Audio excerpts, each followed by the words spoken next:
sure we have.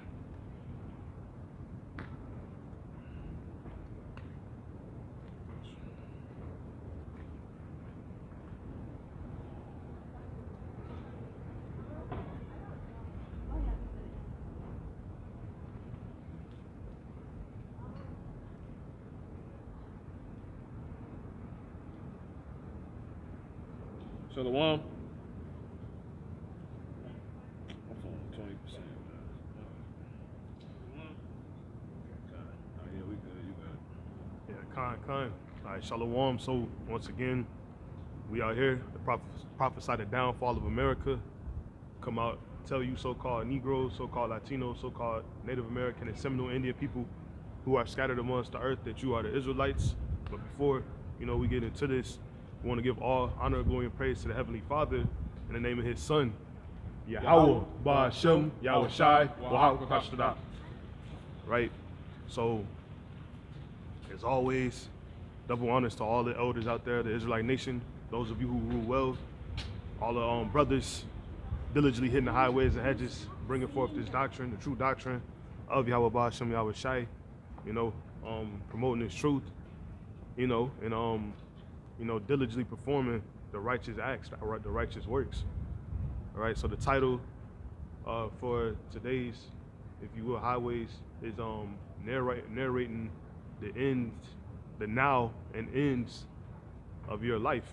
Let me make sure I get that right. So like you, yeah, it says narrating life now and to come. All right, so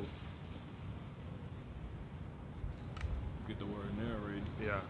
Okay. It's the word narrating.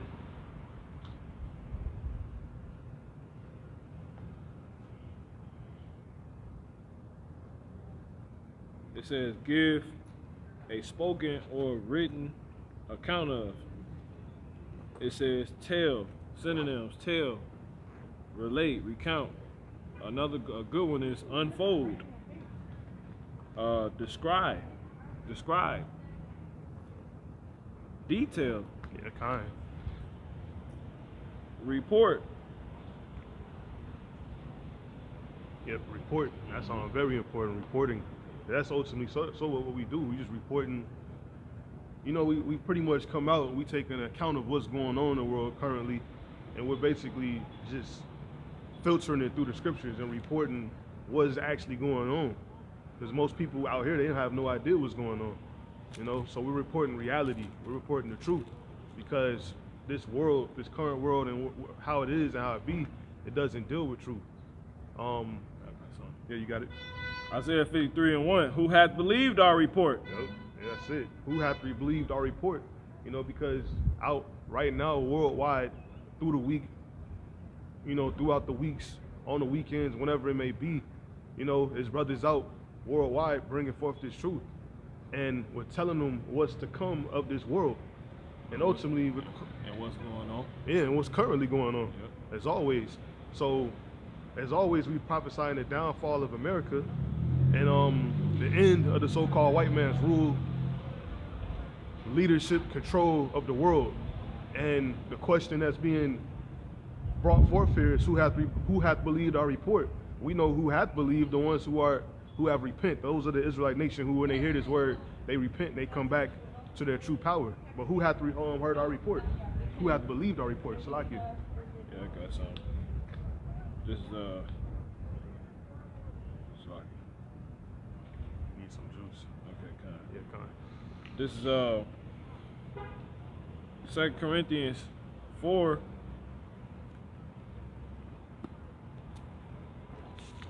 And I'm gonna start at verse 2. I'm gonna start at 1. Therefore, seeing we have this ministry, as we have received mercy, we faint not, Yeah, kind.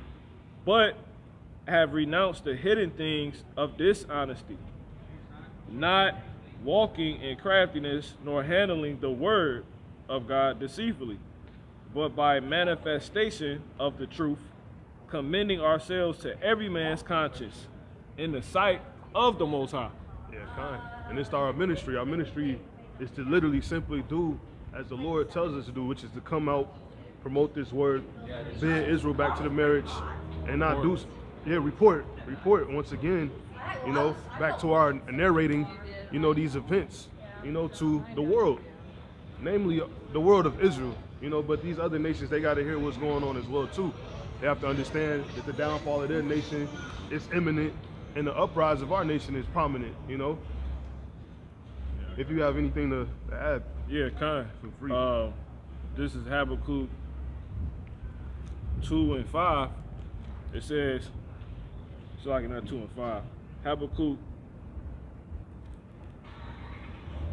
2 and 1. It says, I will stand upon my watch, and will set me upon the tower, and will watch to see what he will say unto me, and what I shall answer when I am reproved. And the Lord Yahweh, Ba'ashem Yahweh Shai, answered me and said, write the vision and make it plain upon tables, that he may run that readeth it. And that write is what we do with our tongues, you know, alluding to Psalms, the book of Psalms, in the 45th chapter, in the first verse. My heart is inditing a good manner. I speak of the things which I have made touching the king. It says, my tongue is the pen of a ready writer. So when the Lord say, write the vision and make it plain, meaning speak the things that are written in the scriptures plainly, you know, clearly and easily, to where people, you know, can get it. And that's what a report. Yeah, kind. You know what I'm saying? Like when, you know, you think of, you know, these newscasters, they literally telling people simply what's going on. That's what we doing. Exactly. Hence, they plainly telling people what's going on. Hence, that's what we doing. So when you go back to 2 Corinthians 4 and 2, it says, but have renounced. I'm gonna start at 1 again. Therefore, seeing we have this ministry as we have received mercy, right? This ministry is just basically the report, you know, as far as when it comes to us talking to people, right? Simply what's going on now, you know, and what's about to go on, okay? It says, and another one of those synonyms there was detail for the word narrating, you know, so narrate, but it says, but have renounced. So, for instance, somebody might, you know, amongst our community, you know, get shot or something like that. A bank might get robbed, a girl might get threw out after reportedly being, you know, transported from trafficking, you know, human trafficking or something like that. And we report that and we detail it to you. Yeah, kind. We tell you that the Lord is bringing judgment, and we tell you, to you so-called blacks, Latinos, and Native American Indians, that was an act of judgment, and we tell you why he did it. We tell you that the Lord killed. We tell you that it ain't as it appears simply, you know? So we narrate, but it says, but have renounced the hidden things of dishonesty, not walking in craftiness, nor handling the word of God deceitfully, but by manifestation of the truth, commending ourselves to every man's conscience in the sight of God. So yeah, like I say, have they not all heard? Their word went forth throughout all the earth. Because we on a world wide web right now. Exactly. So what is that result in? Every man's conscience seeing us. Exactly. You know what I'm saying? And with their conscience being mentioned, it's because in our reports, we talk about morals. We talk about what you should have did, what you shouldn't have did, what, you know? So that's why the conscience is mentioned right there, because that's what our reports deal with. You know what I'm saying? So, and it's worldwide, man. Like all these people seeing us on the streets right now, you know, they walking past like they don't see us. You know, but we're making every man's conscience, man. You know, all these people, we made manifest in every man's conscience, which you see these are, you know, damn devils, the damn crackers, so-called white people. You know, you got East Indians and everybody. I tell you in Jeremiah 25th chapter what? That we got to pour out this word to all the nations. You know, so not just our own, but everybody. And it's going to start with Jake. So chiefly we out here for Jake, but we're in the chief place of Concord, so it's a little bit of everybody where we at. You know? And what? It results in we being hitting people's conscience. Exactly. With the type of report we got. You got it. And also, to the point, a point the elder brother made last night on his live. You know, a web catches people, so these people's consciences are being caught. You know, because things sit on your conscience. You know, if you see something, you can't unsee something, even if you choose to. So when it comes to you, it's sitting with you. And then to go back to another point which was read in the book of Habakkuk, I'll read it again. If you get something, I get it for you. Yeah, I was just holding it so I get this real quick. Habakkuk 2, chapter 2 and 1, it says, I will stand upon my watch and set me upon the tower. And standing upon the tower, the job of a watchman was to report. Report was what was being seen, what was to come.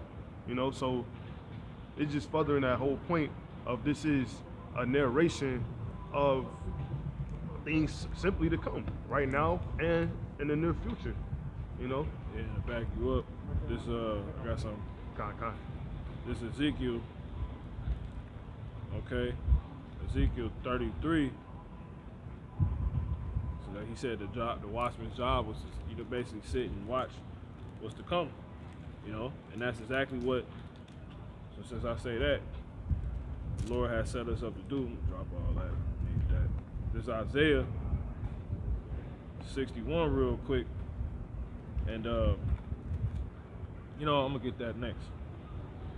So this is Isaiah 61. I'm gonna hold, but I'm gonna jump to the back of what he read, Ezekiel 33, or what he, you know, said, and I'm gonna start at verse 1. Again, the word of the Lord Yahweh came unto me, saying, Son of man, speak to the children of thy people, and say unto them, when I bring the sword upon a land, if the people of the land take a man of their coast, and set him for their watchman, for their watchman, right? If when he seeth the sword come upon the land, right? If when he seeth the sword come upon the land, he bloweth the trumpet and warn the people. Then whosoever heareth the sound of the trumpet and take it not warning, if the sword come and take him away, his blood shall be upon his own head. Yeah, so this a real diligent job, you know, because we actually warning people about what the Lord, you know, subscribes as reality. And to simply tie his point home, like he said, that's what the watchmen set up to do. Yes. You know, they simply see what's to come, to keep it simple for you. And they, you know, they so famine down the line. Yeah. You know what I'm saying? And we telling y'all that, man. Yeah, And then if that famine come and hit you, and then we telling you famine is on the way for a specific people. It's like a famine. We seen famine. If the watchman seen famine coming down the street, and then he was like, I'm after women that's, you know, proud and haughty. Exactly. The watchman see that, he gonna say that plainly. Exactly. It's a beautiful point, because that's what was said earlier. You gotta take this vision and make it plain, you know, because it's a direct vision, you know. So being plain is the best way to go about this, because our people, as we know, the Israelites, being so-called black people, I ain't gonna say we're not the brightest people, because we are, you know, but our people don't like to listen to technical, you know, they don't like the technicalities. That's why we, as our culture, if you will, you know, we dumb stuff down all the way. You know, when you think about how we move, how we dress, rap music, you know, how we take a language and we slur it, but we understand it. We talk about money, but we can simply say bread or cheese, you know. All these things are ways that we are communicating and narrating these events that we see. So, you know, the Waterford point that out, you know, because it's not always the easiest job. You know, it's not the easiest job to come out and report to your people and always be clear, you know, but that's why we come out and we work at it. We consistently, you know, have to be updated, you know, consistently making that effort, you know, because it's not the most easy job in the world, but this job comes with the most beautiful reward, you know. So that's why we actually repented and came back to this truth, man, because this world has nothing for us. You know, it's not the easiest job in the world to be against the world, but as far as the reward, it's promising. You got it. This is the back of what, you know, the brother Mahar just said. Okay. It's lucky. This is Romans 12 and Lock your page stuck together. Romans 12 and 16. Be of the same mind one toward another. Mind not high things, but condescend to men of low estate. Yeah, that's perfect. It says, be not wise in your own conceit. You got it. Yeah, condescending is Like you said, our people ain't the the brightest people, if you will. So you gotta what? You find yourself having to, I'm gonna get the word for you, condescend to men of low estate. You can't be talking up here. You gotta make the vision plain. Yeah, So condescending, you might know the things up here, but everybody in the world, that's the whole point of us being out here. We're trying to call those out of the world, so they can't exactly see what's up here. So again, it's just bringing it down to a point where it's edible. You got to be consumable. Yeah, when you get the word condescend, you got suna apago in the Greek, and it means to yield or submit oneself to lowly things, conditions, employments, not to evade their power. So you don't want to be like, if a person only can grip things, they're only of a certain strength, you don't want to talk above their strength. Right. To where they can't grasp it. Exactly. Whether it's their attention span or a lifestyle. You can't talk to a Jake that's in the hood about what Esau doing and skyscrapers, and he can't relate. You know what I'm saying? You gotta make them, you gotta put this in every day. You gotta narrate this. The Bible is literally lives that's being lived right now, in every degree. Surely men of high degree are vanity and low. So, paraphrase. Okay. You got it. Yeah, kind. Yes. Another example is just weightlifting. You don't get underweight, you can't push. So you're a trainer basically with being a reporter. So you don't give the person more than they can bear. Nope. Because that's how the Lord deals. Nope. You got it. And that goes right back into the original point of narrating, which is what? Paying attention to details, watching and reporting, because that's what a good trainer would do. He's going to tell you what your strengths are. He's going to tell you your weaknesses. But to translate that to watching, the overall point is watching. Exactly. You might see, okay, this thing that's down the pipeline is coming at a certain speed. Exactly. So you got to report the detail. Like, you only got to. It really ain't that much time left. Exactly. You know what I'm saying? Exactly. But to back another point up, you just said, this Psalms 103 verse 14, for he knoweth our frame. He remembered that we are dust. Yeah, so that's like, it is a perfect example. The Lord knoweth our frame. And really, everything that you go speak on out here on the highways is going to be, it's not going to be high, because those higher things are made like when we sit down amongst each other, If a brother's on that level. Yeah, if they on that level. Among your camp ain't on that level. You know what I'm saying? So, for those that is. Yeah, kind of. Like the scripture say, if meat make my brother offend, I will not, like Paul said that, he ain't gonna deal with the meat. Because really the milk is what we're supposed to be dealing with. Yeah, kind of. People need to start over. These people babies, man. You know what I'm saying? These people, the milk deep to people. Exactly. Milk is sufficient, man. Milk is simply how shot so-called Jesus Christ. He didn't die for everybody. He died for the Israelites. Now, who are the Israelites? People can't get that. Exactly. But they won't mention Paul. And even Peter said Paul was, right. Like that's hard to understand. Yeah. Bringing forth stumbling blocks to people. Yep. So.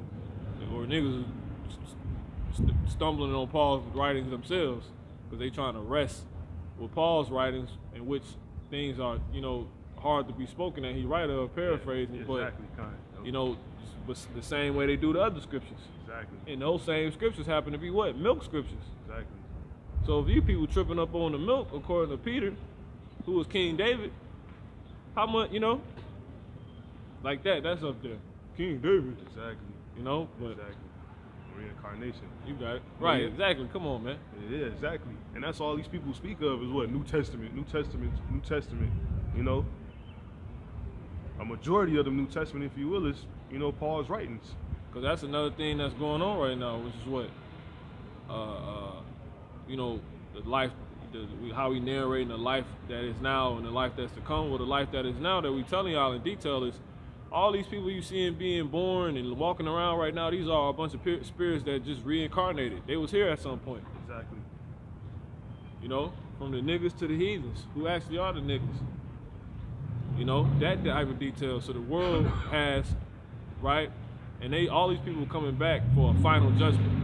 So the Lord bringing all the spirits dang near that ever existed back on earth right now. So this is why the earth is, you know, is in the worst case it's ever been. Yeah, you can see it's at like a maximum capacity. You know, we waiting for that birth. You know, that's like the womb. It gets that maximum capacity, and it has to be, you know, that baby has to come out, and that's what we were waiting for, man. Everything that we see now is a culmination of what is to come. This is more so, like you said, the baby got to be born, but to relate to what I just said, which was what, how basically the state of the planet Earth and civilization for man is at the worst it's ever been, because all the worst spirits is coming back on Earth, you know, and they all got to come here. That's predestined to come here and be judged for the final time, be around for, because your house shall on his way back. Every eye got to see him, it said. Now does that mean that heaven's gonna be emptied out of spirits? Well, that's a whole nother thing, and that's a hot thing. You ain't gotta mind that. We telling you simply this is what's going on. So think of all the worst people you can ever think of. You know, no matter if they're in a baby form, still that could be Caesar. You know what I'm saying? Exactly. Coming back. You know, exactly. Either way, his Caesar spirit here, man. So relate that pretty much is something you said. But I'll just jump to what you went on to say, which I got holding the scripture for. You said, you know, you see a capacity going on right now. So this is Revelation. Yeah, like the earth can't bear it. Like things is packed. Like it's like when you think of something that's when you think of capacity, you basically gonna go to overcapacitated. So it's like more than can be bared. You know what I'm saying?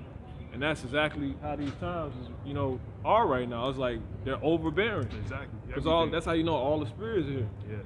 This is Revelation 18, and jumping to the point, it says verse 4. And I heard another voice from heaven saying, "Come out of her, my people, that ye be not partakers of her sins, that ye receive not of her plagues." Right, because really everybody that's wicked and that's on this earth, they're either coming here to America, yep, or they're influenced by America wherever they at, you know? Mm-hmm. So this is the place dealing with why the earth is completely wicked, which goes into the point, which was because really everybody that was ever wicked is here. It's here right now. You know what I'm saying? But it says, "For her sins have reached unto heaven, and the Most High hath remembered her iniquities." Now, how could she, you know? Remembering is dealing with past. Exactly. If the Lord was remembering iniquities, He's thinking about things from 400 years ago, and things that was wicked from 400 years ago was done by people. Exactly. So He's thinking about people from 400 years ago. Now, is it because He's just thinking about it, or is it because these people coming back? You see what I'm saying? It's probably both, yep, you know? But it says what? They go on to say, Salakia. Yeah, for her sins have reached unto heaven the capacity point, and the Most High have remembered her iniquities. So like you say, everything over capacity. I was just getting that for that. Yeah, No, that's it, because it's a build-up. It's always been a build-up. It's been a build-up. And we get the book of Ecclesiastes, chapter 1 and 9, it says the things that have been are the things which shall be. And if you could get it, yeah, kind of. Yeah. This So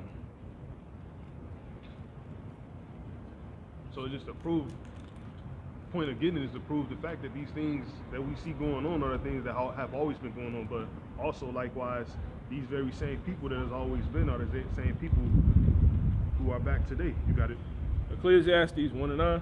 Yeah, kind of. The thing that has been is that which shall be. And that which is done is that which shall be done, and there is no new thing under the sun. Yeah, so all the very same spirits, no new things, the same wickedness just on an elevated level because it's been mounting up, it's been stacking up. You can read the next one too. Is there anything whereof it may be said, see, this is new? Seeing these things read very like easily and really clean. There's not too much explaining need to do. Is there anything that we see that we even talk about that we can even say is new? That's why it should be easy to come and you know, speak truth, because it's all in front of you, and it's very much proof in many ways to give examples to this proof of what we're seeing. You know, like you would say, like people would say, it's always been a famine. You know, but it's specific famines we've been looking for. You know, and the main for us is the famine of fearing the word. You know, when we're not out here doing this no more. You know, people worried about the famine that's going on, but it's always been a famine of whatnot. You know, Right. So these things that we're seeing are just over and over again. It's just they're mounting up to a point where they're over capacity. You can keep on reading. It says, there is no remembrance, Slaki. It had been already of old time, Yeah, kind of. which was before us. Yeah, see, it is completely proving the point. These things have been already before us, and I do want to get that too. There's no remembrance. Okay, kind. It says, there is no remembrance of former things. And yeah, I ain't gonna go into it, but if there's no remembrance of former things, it also showing you that these people are coming back. Yep. They just have no remembrance of those things. That they don't have remembrance of their past life, but very much so those spirits are back here on earth. Yep. And it says, neither shall there be any remembrance of things that are to come Oh yeah.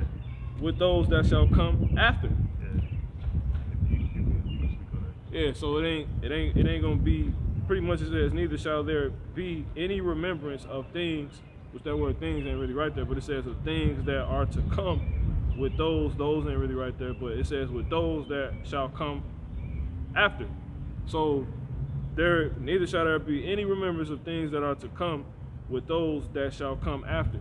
So basically anybody that die, right, and they might come back after the things that to come, they're not gonna remember. No one's gonna remember anything to come. Like if you die now and then the kingdom come, you're not gonna remember, you know, none of this, man. Right. You know? But it's a gauging meter because for instance, like I said, the thing that has been is that which shall be. So the Lord, you know, he doubled down on that by saying, you shall know a tree by its fruit. You know what I'm saying? So ain't no way, for instance, Nate is Elijah, man. Because Elijah gonna do what all Elijah always did. Elijah ain't play with the name of the Lord. You know what I'm saying? So it's that simple that that man is not Elijah. You know? I had a heavy thing hit me this morning, which I ain't gonna say. You know what I'm saying? But regarding that whole topic dealing with that man, but not Nate. Anyway, I got something to say.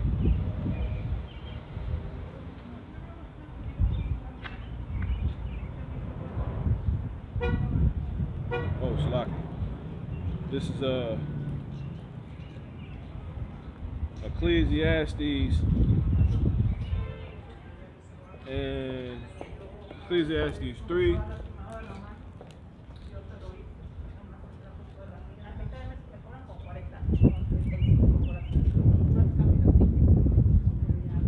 And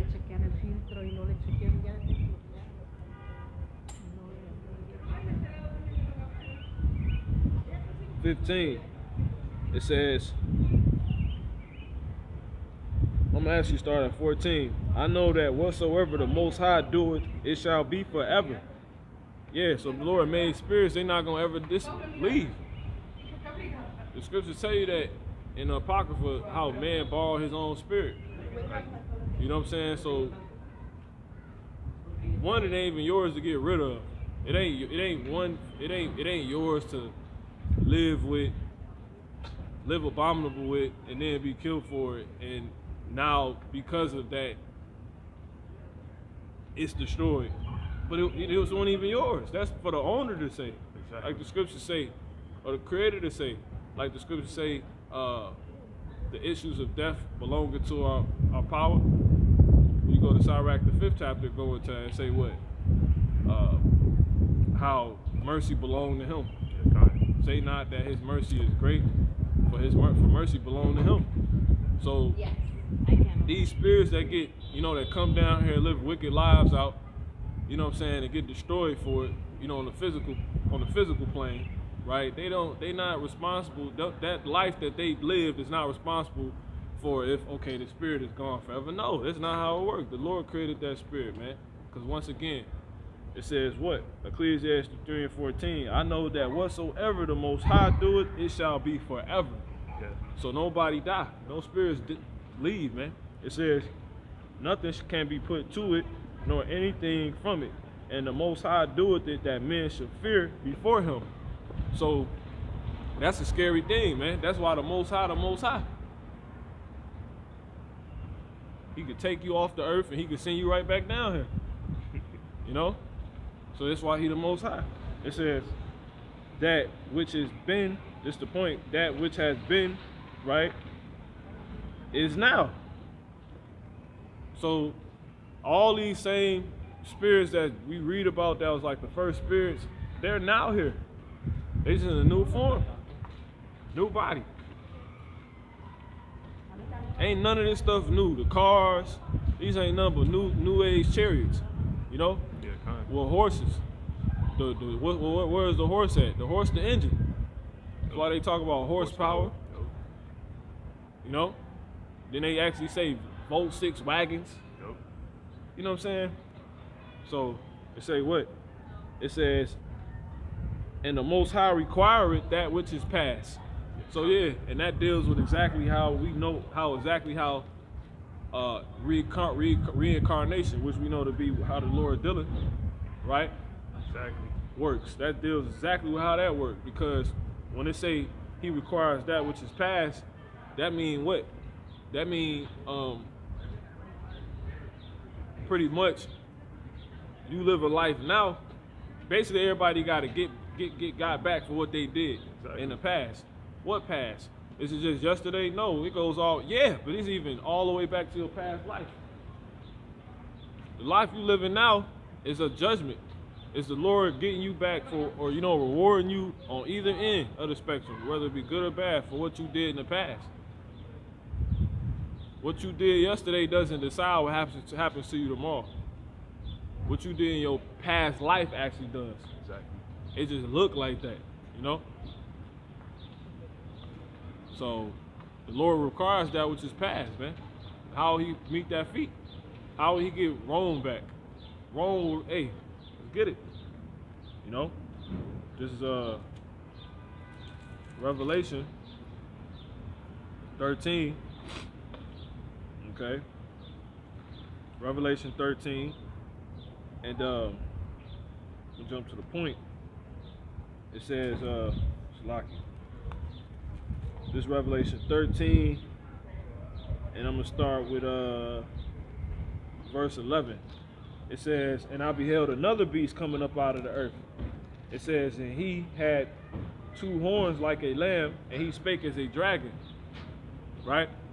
It says, and he exercised all the power of the first beast before him. Right? And caused the earth and them which dwell therein to worship the first beast, whose deadly wound was healed. And that's dealing with what? Rome. Okay. Rome reincarnating as America. That's what it is. And how do we know that's true? Because when you address that first verse, that previous verse we read, it say how he was a lamb that spake as a dragon, but he had 2 horns. Them 2 horns is going to what? Those political parties. What does America have that Rome had? They had they got the political parties. They got the patricians and the plebeians. Okay. Your patricians, or your, they will be your modern, your ancient time or Roman time. What? Patricians. Yeah, the patricians. To be the leaders, No. The patricians will be the modern time Republicans. We're talking about the political party. Yeah, okay. And then what? The Shalom, brother. The plebeians will be your modern day who? Democrats. You know what I'm saying? And you know what I'm saying? And that's basically it. Yeah, kind of. You know what I'm saying? It's that simple. Things that have been are the things which shall be. So that's what makes America Rome, and Rome being able to be said to have came back, because the same thing that was going on in Rome is going on here. You know, how did Rome fall? A bunch of things, the same things is happening in America right now. They was arguing, it was division, it was uprisings of the people. Exactly. You know what I'm saying? You had elites that was running things behind the scenes, Exactly. going into those patras, the bloodline families. You know, it was a bunch of stuff going on. You know, and guess who was under the Subjugation. yeah, the subjugation. You know, the Israelites. Israelites, as always. You know? But yeah, that's basically it. That's how you know, man. Okay? So it says that, and then when you look in the history of Rome, it says Rome, you say that beast before him, you know, whose deadly wound was healed and lived. Because Rome was known for those swords, man. You know? You know, Rome basically took it out. It rose again, but it wasn't due to the people that was originally running Rome, which I don't mean the Etruscans, right? The original people of Italy, which is the sons of Japhet. I'm talking about the Edomites that took over that. And then after they fell, when Rome fell, right, that's when the Holy Roman Empire came up. And then Esau did what? He went into the cave, you know? But they ended up coming back because basically it was time for us to pay that ultimate judgment. And then note, that's right when the slave trade started. Yeah, come on. Like right there. That's literally when it all started. Soon as we start ruling in Europe during the Dark Ages, which if you notice, during the Dark Ages, right after the Dark Ages, they said was what? The Renaissance, you know? Meaning a rebirth. Why would it need to be a rebirth after the Dark Ages? Because we was actually ruling Europe, man. And they wanted to get rid of all of that proof that we was ruling because they was about to take over again. It's like when you take over somebody's office, you're not gonna leave their stuff there. Yeah, not at all. They gonna take their name tag down and everything, Exactly. man. You know, you move into a new crib, you might find some stuff there from the old people. Exactly. You getting rid of that, man. So that was your Renaissance. Getting rid of it, you might use it, but you go use it in your way. And if that was the case, well, who's the people? You know, if that's usually the case, well, who's the people ruling before the Romans came back, basically? And they still been going since this time, if you think about it. No, they After we going. failed, yeah, Rome came back and they manifested as America this time. You know, but who's ruling before them then? If there's a rebirth, you know, Exactly. who? It was It was Jacob. yeah. It was Israel. Yeah, kind of. Yeah, you know, exactly. You got it. And it makes sense because we was there. You know, if we was in subjugation there, like we basically amongst their demise, we made a come up. You know, and we rose and we was there.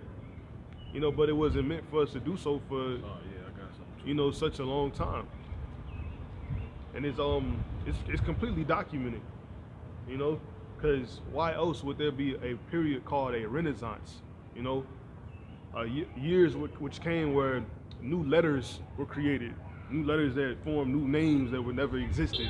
You know, such as the letter J. But I got something. brother got a point. This is dealing with what? The time when pretty much Rome fell, and like the brother was just sitting here saying, he said what? We was there for the come up, you know? Period. Now how did they fall? This is Romans, right? Not Romans, this is Matthew, which is actually going on during the time of the Romans, right? When Yahushua was here. It said, and you know what's spiritual? Yahushua was actually here when the Roman Empire was actually ruling. And the Roman Empire is back now. So Man, where Yahushua at? He here. You see Yahushua right now in the spirit. He about to actually manifest. This is the place he coming back to. He gotta come. Because the thing that has been is that what shall be. When Rome was erected, then Yahushua came. exactly. You know? Yeah, kind. And what was Rome trying to do? Rome was trying to put to death the Israelites. Persecution of the church. There was all type of stuff going on, man, through that Roman subjugation. But anyway, how did Rome fall? Matthew 12, and 25. And Yahushua knew their thoughts and said unto them, every kingdom divided against itself is brought to desolation. And he said, every one. Now note, when you jump to Acts 1 and 7, it say that the disciples say, Lord, wilt thou at this time restore again the kingdom to Israel? So we really didn't even have a kingdom. Yeah, not at all. So who was he talking about then? Exactly. See that? He was talking about the one that we was subjected under. Exactly. We was still at home. We actually are the kingdom. You know, like he said, the kingdom was with you, but our kingdom hadn't manifested yet. We couldn't have had a kingdom because we was in subjection. Exactly. Taxpaying. As the Lord said, He said that this was my kingdom. My servants will fight. My servants will fight. So we know we didn't have a kingdom. Yeah, even though our king was here. Okay. Yeah, kind. Yeah. So no, you got it. That's it. That's it. Okay. Like for instance, when you go to the book of Mark. Okay, the book of Mark real quick. Mark, we're gonna go to 17. I believe that's what I want.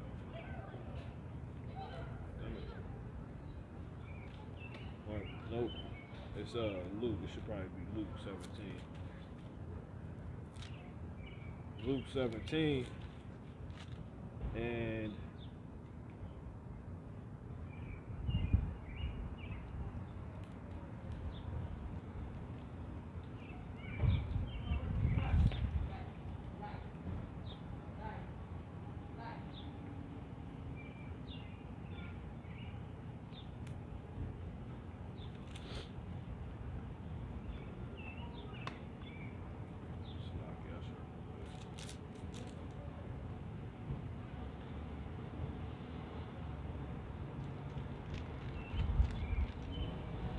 okay, kind.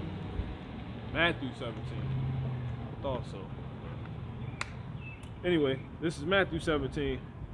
Okay, when you jump to the 17th chapter, and I'm gonna jump down to verse. I'm gonna start at 24. It says,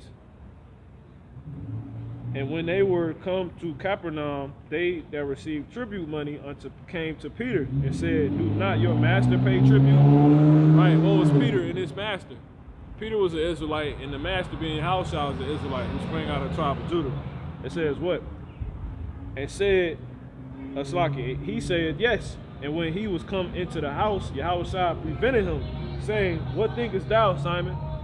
Of whom, talking to Peter, of whom do the kings, we weren't kings then, man. Exactly. Many kings, we was actually kings, but we had sat down upon the ground at that point, man. Right? Could we acknowledge ourselves as kings, but we wasn't being acknowledged. Yeah, we weren't kings, man. Yeah, kind. You know what I'm saying? Like you saying. But it says, now who the kings of the earth take custom or tribute, meaning taxes, of their own children or of strangers. And who's those kings? The Romans. Esau. It says, Peter said unto him, of strangers, who took over what? The Greek customs. And that's exactly what America did, which is Rome all over again. They just take over everything Egypt did. You know what I'm saying? They take over, they took over everything. So that's how we know these the same people that did that created Rome and did that then. Exactly. Because this place just took on all the philosophies of the previous kingdoms. And that's how they trying to rule, but it ain't gonna work. But it says, so the Romans is back and the Edomites back. But it says, Peter said unto him, of strangers. Yahushua said unto him, then are the children free. See that? Right. So he said we ain't free. So how could what he said in Matthew 12 solely be about us, in regards to us, which was Matthew 12 and 25. Yahushua knew their thoughts and said unto them, every kingdom divided against itself is brought to desolation. He was talking about the Romans. Right. He was telling us this is how it worked. We truly a kingdom, right? But it wasn't really talking about us. He wasn't really talking about us, really. You know what I'm saying? Because guess what? We're going to get the kingdom anyway. So he was talking about them. And he was actually talking about Rome twofold. He was talking about Rome at that time and the Rome to come. Exactly. Because what happened when Rome fell? they was divided against themselves. Exactly. It says, every kingdom divided against itself is brought to desolation, and every city or house divided against itself shall not stand. You know, if Satan cast out Satan, Exactly. he is divided against himself. How shall his kingdom stand? See? If I could, just to the point. Yeah, you got it. The point that was just made, the title of this is Narrating Life Now Right. and to Come. That's what Yahweh Shai was doing. Yep. You know, we simply, Yahweh Shai stead, following those same works. And that's why we use this word, because, you know, this is what's going to actually stand correct at all points in time. But I just thought that was interesting because, like, as the brother just said, Yahweh Shai was talking about the kingdom then, but he's actually further talking about what we see now. You know, so the same very situations that's, you know, that went on then is going on right now. He was watching actually a kingdom coming to an end. It was falling. It was crumbling actually. It was already crumbling. Because otherwise, why else would he say that? You know, a kingdom. What is it? A kingdom that is divided amongst itself shall fall. It's divided against itself. All the Romans was divided divided in that time when you go into the history, you know, and it fell. And we was right there for the fall, so we came up for a little time, going into Revelation, the 20th chapter, you know, which is when Esau got pushed up into the caves, and you know, Georgia, Russia, you know, which is the Caucasus mountainous regions, you know, showing you that those people were Edomites, because Esau was a cave dweller. Okay, which I'll get. This is Revelation 20. And straight to the point, it says, I'm gonna start at 3. I'm gonna actually start at 2. And he laid hold on the dragon. I'm gonna start at 1. And I saw an angel come down from heaven, having the key of the bottomless pit and a great chain in his hand. And he laid hold on the dragon, that old serpent, which is the devil, Esau. It says, and Satan, and bound him 1,000 years. Because when you go into the dark ages, they say we ruled roughly, that went on for roughly 1,000 years, 900 roughly years. So basically it's talking about when we ruled over you so-called white people for 1,000 years in Europe, man. When we was ruling Europe. King James was so-called black man after Rome fell. And the Holy Roman Empire was erected. Not resurrected, but erected, right? It says, so that was prophesied to happen. When Rome fell, we will be there for that fall. Esau will be out of his money for basically 1,000 years. It says, and cast him into the bottomless pit, and shut him up, and set a seal upon him that he should deceive the nations no more till the 1,000 years should be fulfilled, and after that he must be loosed a little season. So what? They was put in a cave, you know? They was pushed up into the caves, which, you know, you got a lot of history that goes on in that goes into that. The Moors was there for that. You know what I'm saying? All them kings, man. You know, Esau wasn't nowhere to be found. That was the demise of the Roman Empire. When they fell, you know, Esau they went into caves. You know, that's where you get that whole cave dweller thing at. And then what happened? So that's what was to come, and what, you know, and it happened. And then it said, but after 1,000 years, he had to be loose. Now, when you jump down to verse 7, it says, and when 1,000 years are expired, Satan shall be loosed out of his prison. See that? So he would come out of those caves. We was just there for like a break. Exactly. You know what I'm saying? That wasn't even us ruling. You know? Because Jake wasn't really ruling like on some Israelite stuff for real, you know? We was in our bag, but we wasn't really on the Israelite, which is why we went back into captivity, because we still weren't doing it right. Exactly. We was still off. You really look, when you really look at the history, we wasn't really under the Israelite act like that. No, not at all. And then I would say not at all, but yeah, kind. You know, not like that. Yeah. You know, because you go into to everything they was doing.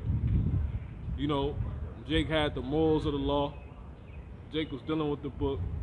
Jake was worried about the scriptures, the garments, everything, you know. but it was still off. This is like what the Northern Kingdom called themselves coming over here doing. Dwell in the land in which no man had ever dwelt, and there they might, keyword might, keep the law, which they couldn't perform in their own place. You know what I'm saying? So anyway, this is Revelation 20:7. Continue verse 8. It says, and shall go out to deceive the nations.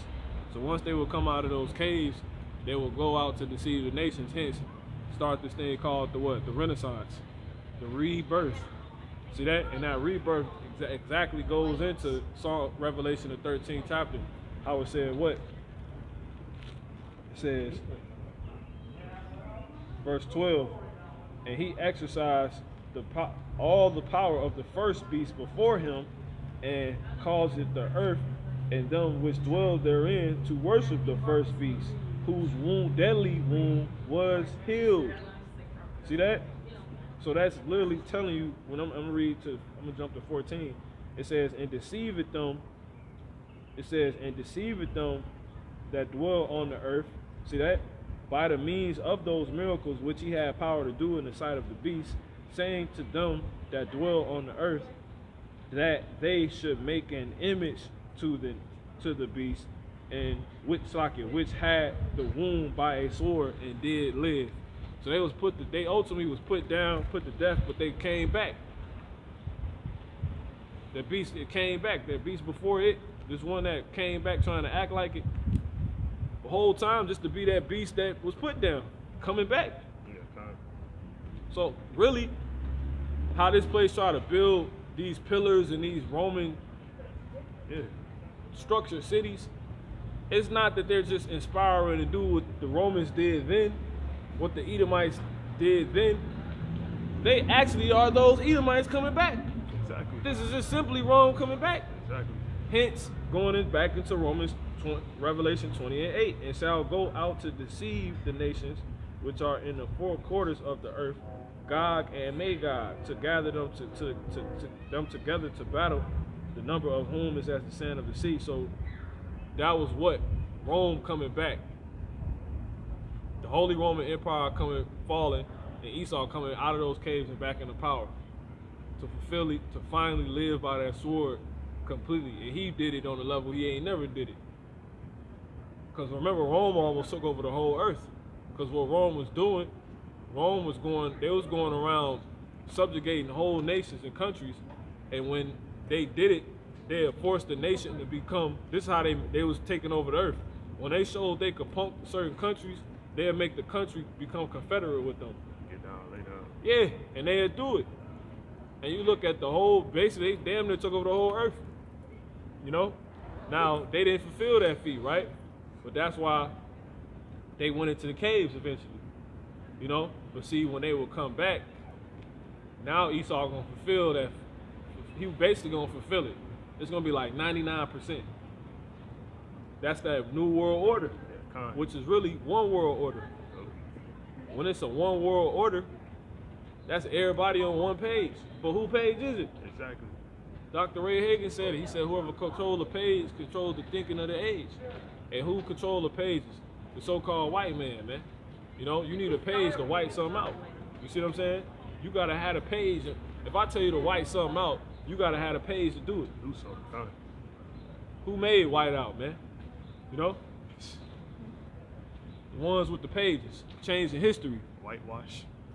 You know? Which was going into what? The Renaissance. Renaissance meaning what? Rebirth. So in that process of them rebirthing themselves to finally go on and fulfill, you know, their Dexter's laboratory, wild as a, really Mandark. Mandark's, yeah. You know, they would have to get rid of the previous tenants, which was us, which would be through what? Whitewashing, hence iconoclasm.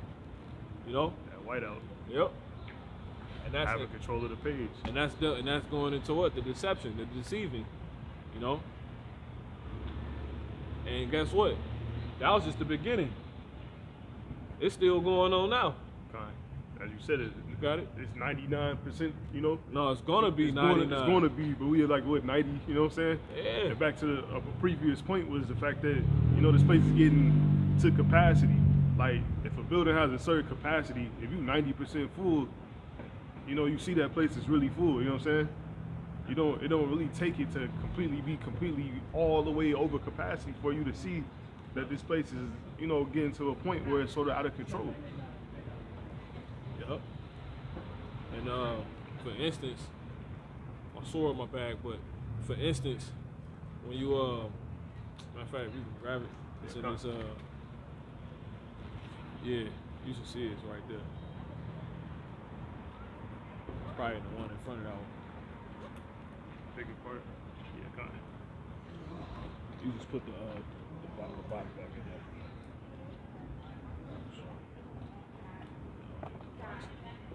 I just got a quick scripture. This is Sirach 10 and verse 4. It say the power of the earth is in the hand of the Lord, and in due time he will set over it one that is profitable. Right? So really y'all not running, and the Lord allowing this to go on. And I got one more for you. This is Wisdom of Solomon in the 6th chapter. You know, you get ready to go into slavery if you ain't an Israelite, man. You know? This is Wisdom of Solomon 6. And I'm going to start at verse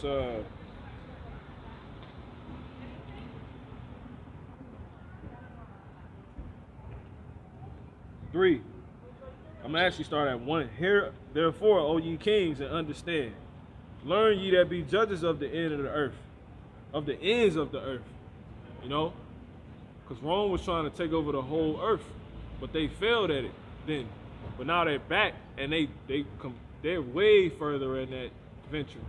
That's why I say, oh Lord, allow him not to, you know, allow them not to achieve their enterprise. You know? It says, so give ear ye that rule the Lord, give ear ye that rule the people, and glory in the multitude of nations. That's Esau. Habakkuk 2. Yep, 2 and 5. Yeah, it said to him, we ain't got to get it. Yeah, him that gathereth unto him. All nations, yeah. keepeth all people. You know, who's a proud man and is as death. You know, but it says what? It says, for power is given you of the Lord, and sovereignty from the highest, who shall try your works and search out your counsels.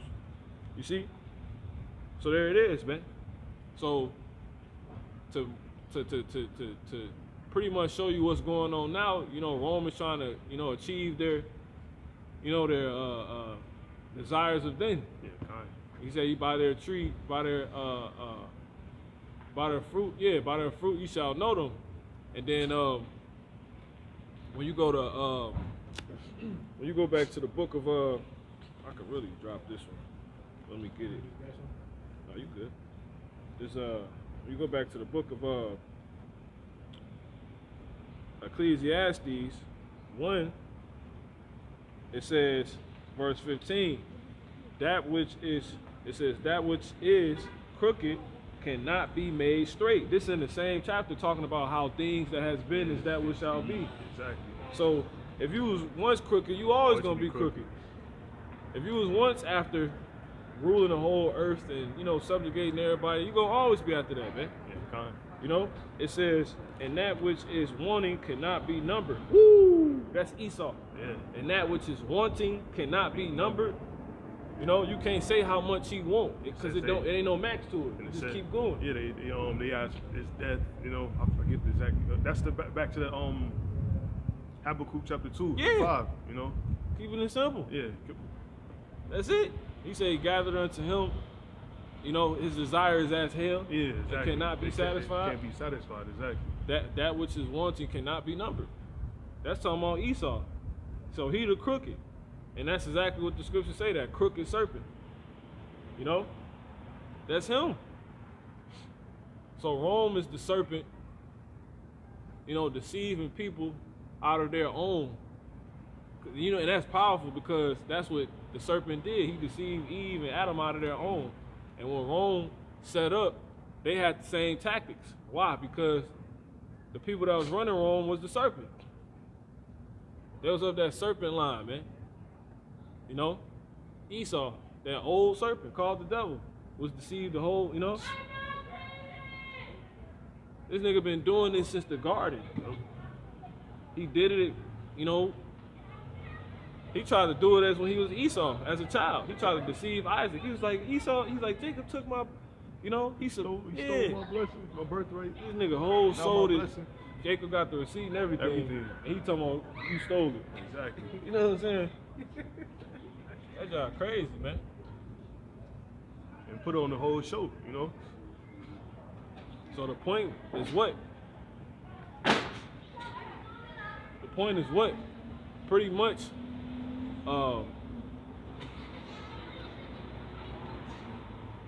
that's what's going on right now. Rome is in they're after their enterprise. They're trying to complete their enterprise by any means necessary. Okay? And you know what? Since I say that, let me grab that real quick. This is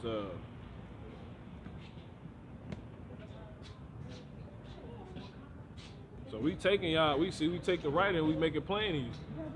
You know? And how, you know, I'm gonna just get it and then we can go into it. I'll hand it to you.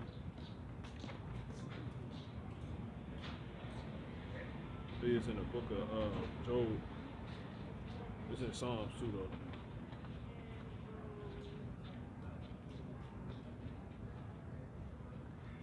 So this is what's going on right now. Rome back, man. You know? Rome back. Rome is back. Rome back, man. The Persians and Medes weren't trying to come back. Moab and them couldn't come back because they was never on. Exactly. Egypt could never actually come back because the actual people of Egypt, they been tore down. The Lord scattered them amongst, they not even the people no more. Like they still here, but they not even like on that anymore. The Egyptians that's now there, those not the real Egyptians. And yeah, we say Egypt is back because of Esau. Right. Remember, Rome everybody do what they always did. This is Rome, right? So what did Rome do? Let's look at it in the actions. They took Egypt. Yeah, well, no, that was Greek. But technically, yeah. Rome was taking simply, right? Rome was taking other people's culture. Exactly. Because they took Greece. And the Greeks took what? Egypt. Going into Cleopatra's father when they was you know, they was going to take and conquering it to do the Diadochi. Right. But guess what? The Romans, and they look, and simply they went number so-called white dudes, right? And then when they was done with that, they was taken down by other so-called white dudes, basically. And then they took over what they had. You know what I'm saying? So Rome simply, they just took other people's philosophies, and that's exactly what America's doing. So this is how we say Egypt is back through Rome being back. Because Rome would take other people's places. So this is why you got pyramids everywhere. You got pyramids on dollars. You know, Esau's a Freemason, but it's dealt everything with it. It deals with Egypt. You know, because Esau's he's in the philosophy. You know, he's in the mingling. He's in the completely doing exactly what the Lord say don't do. You're not supposed to mingle seed. Seed it's not just physical seeds planted in gardens. It's spiritual seeds, and that's what Esau will do. Because, for instance, look, you go to California, you can find something called a porridge, which is what, a plum and an orange together. That's abomination, right? Okay. And then you take all these different philosophies, like when you watch them on the news channels, right? You see behind them a big bookcase of all these different philosophies. Exactly. When there's only one book. You know what I'm saying? Now every book, you can read books, but every book you should read it should just prove what this book's in. Yep. You know? So, but anyway, this is Job 5:12. It says, he disappointed the devices of the crafty, so that their hands cannot perform their enterprise. You know? Like this. This is mingle doctrine. Her right there, she got a head wrap on, but her tail out, man. You know, that's bugged out. Yeah, that's mingle seed. That's mingle doctrine. Because the seed goes into word, you know. But anyway. Got something real quick. Yeah, you got it. Yeah, just real quick. Matthew 6:24 says, "No man can serve two masters, for either one will hate the one and love the other, or else." I mean, if you want to read, I'll just speak. No, that's cool. Yeah, whatever you want to get, I get. You know what I'm saying? But you got it. No, it's just on the point. Like, you can't serve two masters, you know? You trying to be in a certain state, wrap your head, but at the end of the day, the rest of your body, you know, is open. You know, I was just speaking to that point, though. You know, you can't serve two masters. You got it.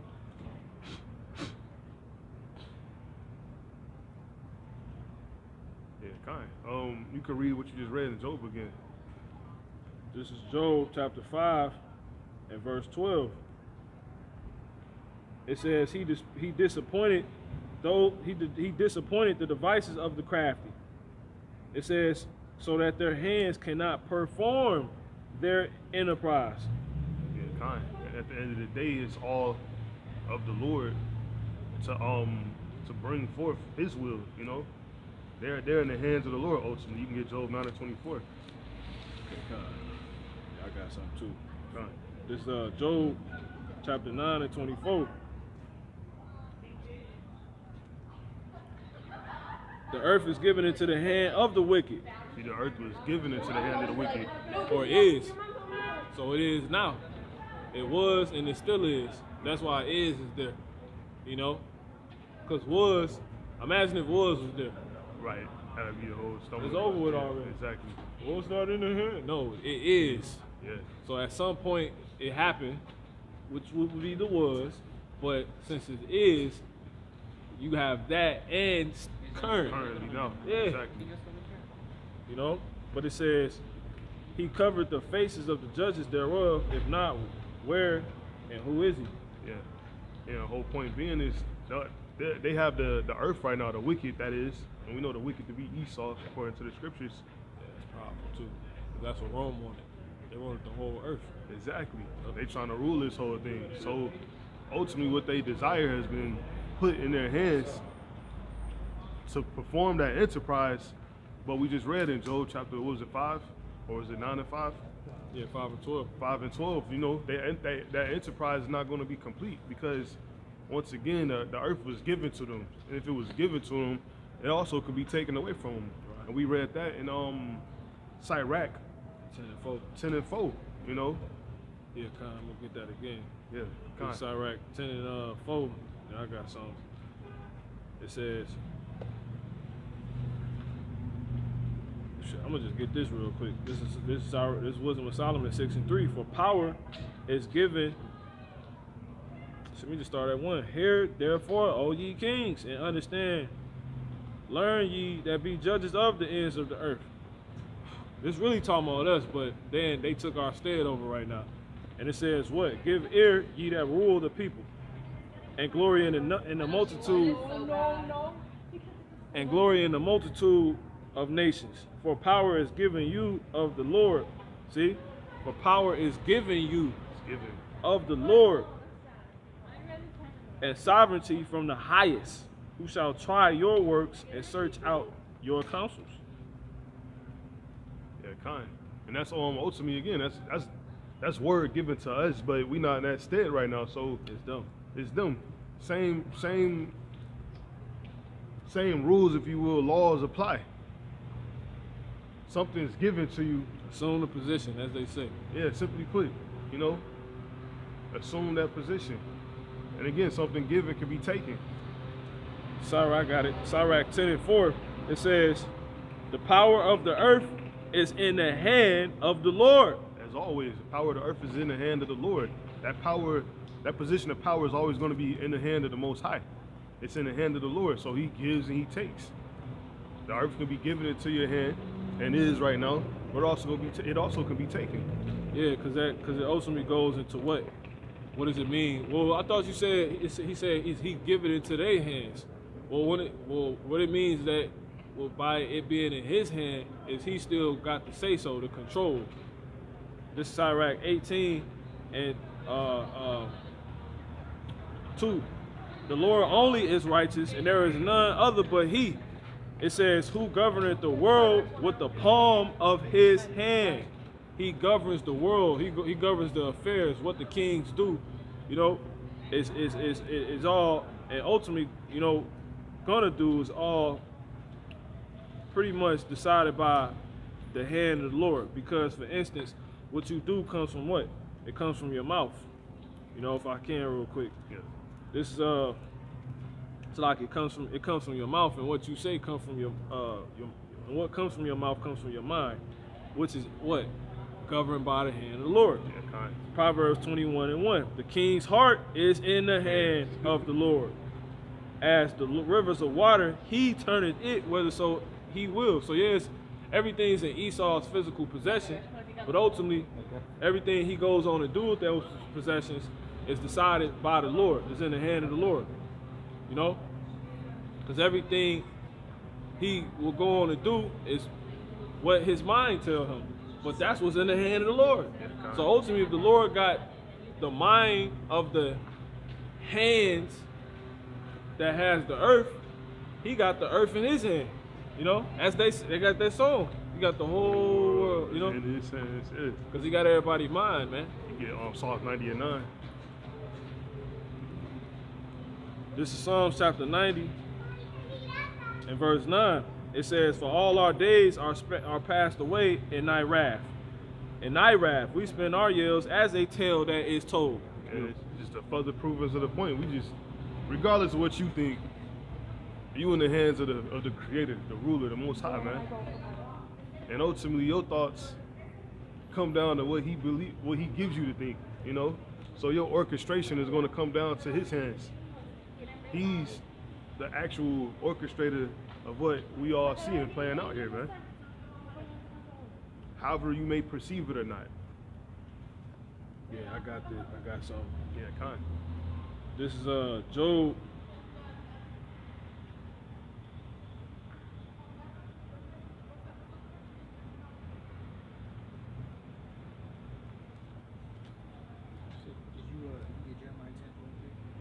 No. This is Jeremiah 12. This is Job 12. And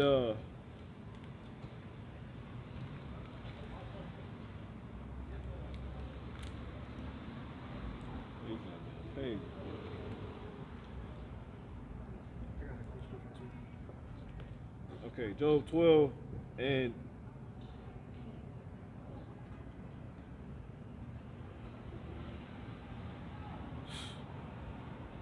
16. This whole chapter basically good. It says, with Him is strength and wisdom. The deceived and the deceiver are His. Yeah, that's strong, man. The deceive and the deceiver are His. It's beautiful when you can actually come to the realization that. Yeah, we was talking about that. That's heavy. Yeah, we really just, like, regardless of how it goes, I forget the statement that was said in that conversation. Basically, yeah, when we left, yeah, it was something crazy, but basically, yeah. If your spirit keep going there, I say it. But yeah, please do if you got it. I mean, pretty much just saying the basically what's going on is whether or not the Lord allow you to realize everything as it is, which is the fact that there's no free will because He's controlling everything. Exactly. And that makes you blessed because with knowing that, you're able to not be hard on yourself. If you know you ain't in control of nothing, you know the Heavenly Father's in control. But see, and where you can see the disadvantage in that is in someone who thinks they actually have free will and think, oh, I did that, I messed up. Right. You know what I'm saying? Which comes from them thinking they don't have free will. I mean, they do have free will. They have it. So now you able to commit suicide or just be way harder on yourself and worse than you need to be, man. You know what I'm saying? And it can lead you to doing stupid stuff, because you might actually think, through him allowing you to think that way, Exactly. that you can go stop Esau, and it get you killed. It get you killed. It get you all types of jacked up. And that's you again leaning on thine own understanding, everything you've been warned against. So ultimately, stay on the point. You ain't blessed. You can see it. How you doing, man? You know, ultimately you can see it. If you don't understand that, if he ain't exposed you to that, right? Reality, this truth. You know, you're not blessed, man. Because once he lets you see that, you like, oh man. You know, it's crazy. You gonna stop fighting with people, fighting with Jake. Exactly.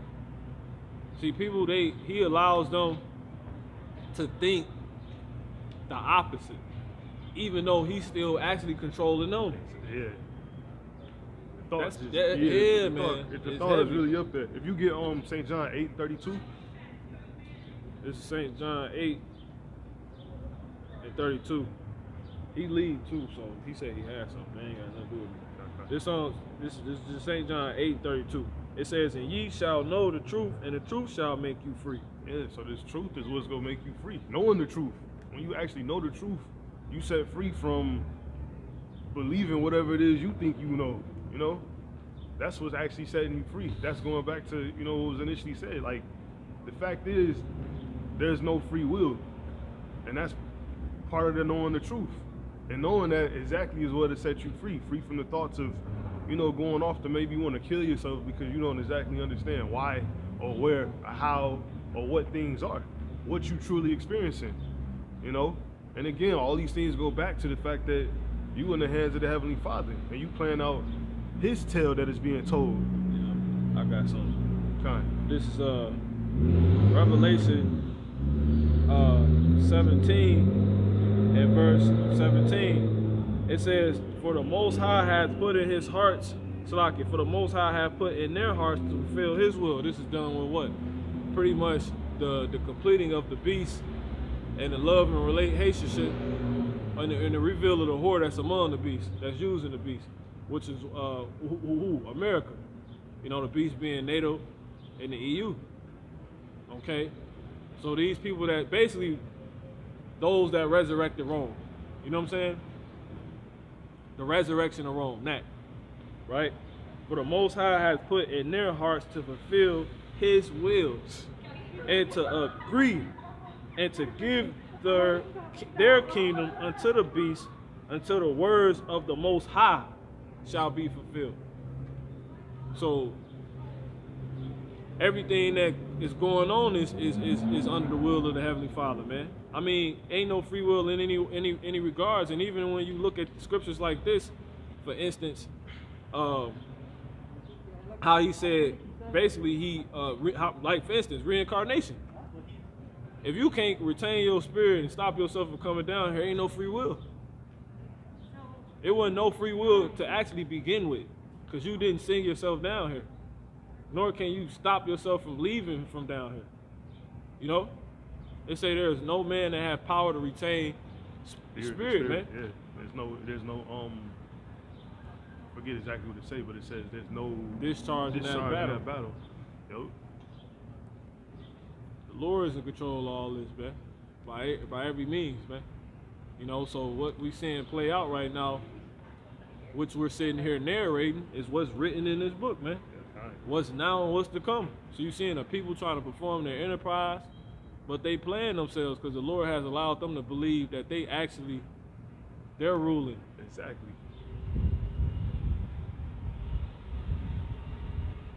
You got something? Yeah. Okay.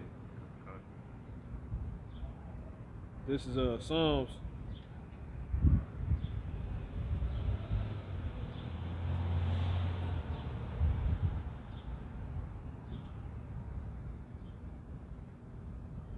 This is the book of Psalms, and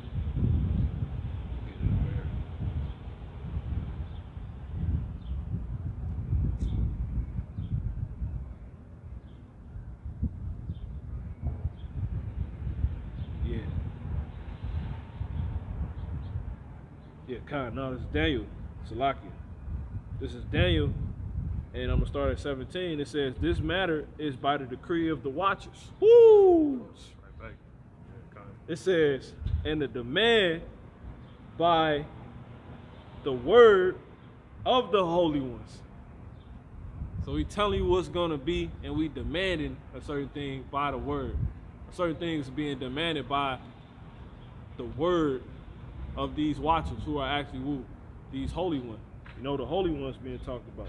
It says, to the intent that the living may know, right? You people walking around, right? On both ends. Those that truly ain't living, but they walking around, and those that's actually alive in the spirit, truly alive, you know? You know, it says that the living may know that the Most High ruleth in the kingdom of men, and giveth it to whomsoever he will, and set it up over it the basis of men. So he could take a bum and make him the king of them all, man. And that's what he did with Esau, man. And see, even though we've been perceived to be the bums right now to you people, guess what? He gonna do it with us. Yeah, kind. You know, we perceived as the basis of men. These people would never think we gonna be ruling, man. As it says in Psalms, the 10th chapter, man, the 11th chapter, Sirach, the 11th chapter. Exactly. One that was never thought of had worn the crown, man. Nope. You know? So that's what you're seeing play out, man. The Most High ruling in this kingdom the whole time. So these so-called heathens, or these so-called crackers, these damn devils, you know, the Romans back, the Edomites, right? And all that was with the Romans, that were of other nations joined up with them to fulfill Esau's one world order. They tried to do it then. That's what they was trying to do like, cause Greece, they kind of try to do it, but then they got on their Roman. That's when Esau, when he was on his Greek job. But then when he was like, "Now we're gonna step it up. We're gonna do this Roman shit." They went and took Rome, and then they really tried to fulfill it. But you see the initiation of it as the Greeks with Antiochus. Right. You know. Exactly. That every man should leave his law, his own customs. You know what I'm saying? And First Maccabees, you know. Now did it stop when they failed? No. Not at all. Because they just turned into Romans. That's all they did, man. You get Malachi 1 and 3.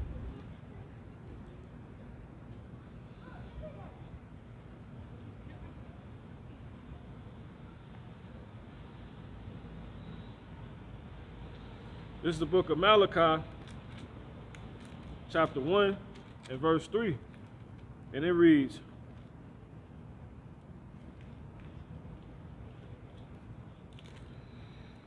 it says, and I hated Esau and laid his mountains and his heritage waste for the dragons of the wilderness. And that's the Lord speaking. He hate Esau. The thing that hath been is the thing that always shall be, right? Paraphrasing, you know? So he hated Esau. You got it. It says, whereas Edom said, we are impoverished, but we will return and build the desolate places. Thus saith the Lord of hosts. Yeah, that's it right there.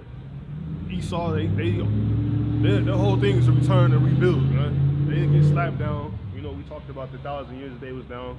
Jake was up, but they came back and they rebuilt those desolate places. Thus, we talked about the Renaissance period. And then the furtherance of that Renaissance period spilling over to our current times, which is a product of the Renaissance period. Everything being whitewashed, everything being completely restarted. You know, these heathens furthering, you know, scouring a nation amongst the earth, you know, and now we all over here today in a place that's called America, you know, living out this, you know, they come back and rebuild these desolate places. But the ultimatum of this place is that it's not going to last. It's not going to stand forever. Because once again, the Lord hated Esau, man. You got it. Yeah, Khan. I got some too. Yeah, Khan. This is Malachi 1 and 4 continued. But we will return and build the desolate places. Thus saith the Lord of hosts, Yahweh Bashmiel Shai. They shall build, but I will throw down. Khan. And they shall call them the border of wickedness, and the people against whom the Lord Yahweh Bashmiel Shai hath indignation forever. Yeah, so the Lord hates the so-called white man forever, and He's not going to let His nation stand. Once again, the power of the earth is in the hands of the Lord, as we've been going over in and out throughout the scriptures. This is a constant theme, and these people, they have been put in a position to believe that they're, you know, the powers, the rulers that be, but ultimately, the Most High, that position always stands. You know, so they'll never be that. And the Lord said that He's going to build. We see these places built up. We see all the nations that are amongst the earth being built up. But the Lord said He's going to destroy those places, man. Yeah, you have a man that has a God complex. Yeah. You know, that's talked about. He said that I am and nothing else. You know what I'm saying? Like that's what the Most High name, you know, if you translate it to English, that's what it says, I am. But it means He exists. He think he the it. Right.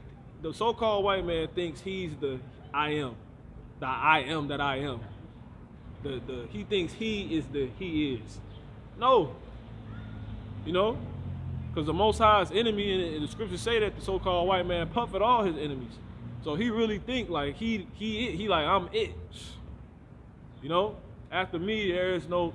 He said I live up. He saw like I lift up my hand and say I live forever. That's the spirit this man is in, man. You know, you see it in all his technology that he has. They making they grew a damn lamb in a fake embryo, man. It was a fake embryo, man. You know, they making homeborn, like, and this woman that's actually like this is stuff actually coming out. Like this woman that's actually okay of the so-called white race that's okay with having artificial wombs. You know? It's beyond that. It's beyond that shit. A test tube baby that started off with surrogates. Dwayne Wade's daughter, Dwayne Wade and Gabrielle Union's daughter is test tube babies. Kanye's babies. Yeah, them test tube babies. You know what I'm saying? I'm talking about, no, they taking the thing that the baby sit inside of the woman, which helps grow and facilitates the growth of the baby. They making an artificial version of that. Yeah, so it's like an artificial womb. They already did it with a lamb. They actually making lambs from scratch. If I could, you got it. Point, just the point is like the whole test tube thing. They put that into a woman, you know, a surrogate. Like he said, that's what holds that baby. He's saying this is our whole nother level. They making wombs, you know. Right. They're making a womb. Yeah, that get put into another woman. Yeah, kind. That's from the woman's man. You know, but she can't have babies, and they put it in another baby. Another woman. You know what I'm saying? So that's dated. Esau on a whole new level. But see but that just proved the point, which is what he think he the Most High. Exactly. Because the Most High made the womb. Exactly. You know what I'm saying? He said, before I formed thee in the womb, I knew thee. Mm-hmm. So Esau, he get in the scriptures and see how he could be the Most High. Exactly. You know? He think he can make fake grass. You got turf. All these things, that's what's going on right now. All this genetically modified this. That's the so-called white man fulfilling what's written in the scriptures, which is what's going on right now. You know, and what's ultimately to come, which is how he's trying to be the Most High, man. You know, it's to the point he think he can battle. He's gonna get to the point where he think he can battle the Most High, and he's gladly mistaken, man. Damn, the Lord is gonna, man, you can't even say what the Lord is gonna do because it's gonna be so devastating, you know? And he's just letting this dude completely get on that level, man. Yeah, kind. You know, to add, you know, you see it in everything. When you just look around, like we spoke earlier about the chariots. You know, these cars, they fake chariots, man. You know, it's so many different ways, and the reason. Well, when I said that was more so in the ancient sense. Now you do, so to add, you do have cars that they literally trying to turn into chariots completely. Like, for example, like these modern cars you see, these, you know, it could be an old Honda, it could be anything. These cars you see, these are modern forms of the methods of transportation then. Right? Simple horses. We went into that. But you do have on the level now where they actually, the so-called white man is actually trying to manufacture cars that are based upon the spaceship design of the Most High, his vehicles. For instance, you got what? The Tesla. If you look at the new Tesla, they got the doors coming up. Like, you know how you got on a Lamborghini, the butterfly doors and all that. The way that they got the door, they got that basically on the Tesla, this particular Tesla. But the way the doors lift up, it's like a spaceship. Right. And then if you look at Justin Bieber got a car. The way he got the car custom made, it looked like basically the frame is lower than the tires. So where when he drives on the street, it looked like the car floating. You know what I'm saying? So just to add, you know. Yeah, the water. Yeah, but not so somebody won't think we up here, you know, because you got it in both senses. Exactly. You know? Exactly. Yep. 'Cause my ultimate point is people down here, they accept this stuff as if it's a level, and they give reverence to the person who so-called created it, you know, which is the so-called white man. You know, and that's really, you know, really was my point. But yeah, the water for the clarity. This is yeah, like I said, more so for them. You know what I'm saying? No, exactly. It ain't no gonna be no schism in nothing we say. Exactly. We speaking sound doctrine. Like this, all of this is the damn horses coming back, and monsters whipping and, you know, saddling. You know what I'm saying? That's all you could tell. I mean, it literally looked like it. But now it's to the point this nigga want to replicate the chariots in the sky. You know, because remember, really when you read in the scriptures and they say chariot, the Lord vehicles, they not necessarily chariots. The reason why they say chariots is because we understood that, like how I say the chariots of the Most High is 20,000. Yeah. The reason why the word chariot is there is because that's what we knew as transportation. So they're not actual chariots. You know what I'm saying? He said he had us write chariot, so we like, you understand? Yeah, it's a means of transportation. It's a vehicle, if you will. You know, but we gonna get the name of what they actually call. You know what I'm saying, when they come, or what they call them. You know, because obviously you got chariot in the Hebrew, right? But that's not a chariot. Like that's exactly. He said my thoughts ain't your thoughts. Yeah. That's just what, and that even aided to the point, because that's just what we receive in here. Right. Everything is so far beyond wisdom on the Lord, on the Lord's level. And Esau is not, you know, he's presenting you something that's not even, he'll never be the Most High. Simply put, man. He'll never be the Most High. None of this stuff you see is it. So trying. But he's so trying. And he got a lot of people deceived, because that's how the devil works. You know, he works through deception. Yeah, I got something. This is Romans 9:16. It says, I'm going to start at 17. For the scripture saith unto Pharaoh, even for the same purpose have I raised thee up, that I might shew my power in thee, and that my name might be declared through all the earth. Yeah, the Lord, he just like he raised Pharaoh up. When we read this chapter, this is actually in relation to how the Lord hate Esau. You know, because Esau was going to become Pharaoh. Because why? Esau was trying to take what ain't his. So you're gonna take, you know, you're gonna try to take the philosophies up in Egypt, the philosophies up in Pharaoh, to where he is the Pharaoh. That's why when you read Isaiah the 30th chapter, say, my people walking down and going to Egypt to strengthen themselves in the strength of Pharaoh. Is that actual physical Egypt? Ain't nobody walking in Egypt. Most Jakes ain't even left they neighborhood, man. So that's talking about going down into America, you know, to see what, you know, the white man has for you to get into, you know, to try to get a gain of his. You know, you try to actually go, you know what, dude always come on TV. You just sit on the couch anyway. How about you, you know, you got dudes that actually, which he set up through the so-called white man anyway, but you got dudes that actually try to go on and, you know what, I'm going to take up, you know, I'm going to try to go strengthen myself in that, in Everest. Exactly. Everest College. It ain't fighting you down. Come on. The hands-on course. You know, but it ain't nothing more than furthering your slavery. Cause why?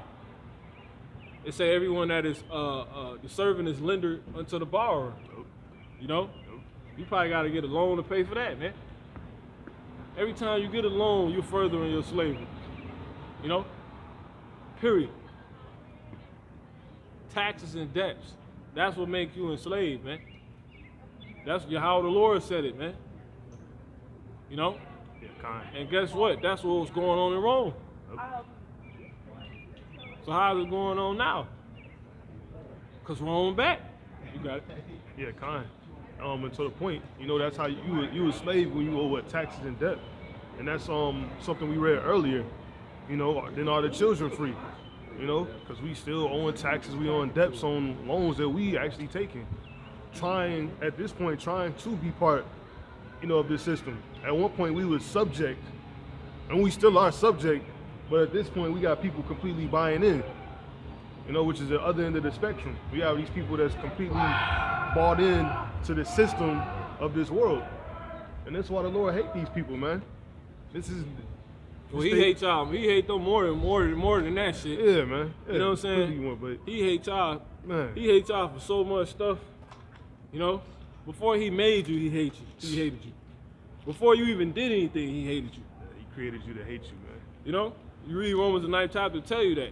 The children born of, you know, let me get it. Because they be like, oh my God. You know?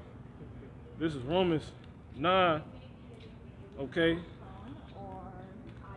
We telling you what's going on. It's the people that's on earth right now that were hated before they even did anything, you know?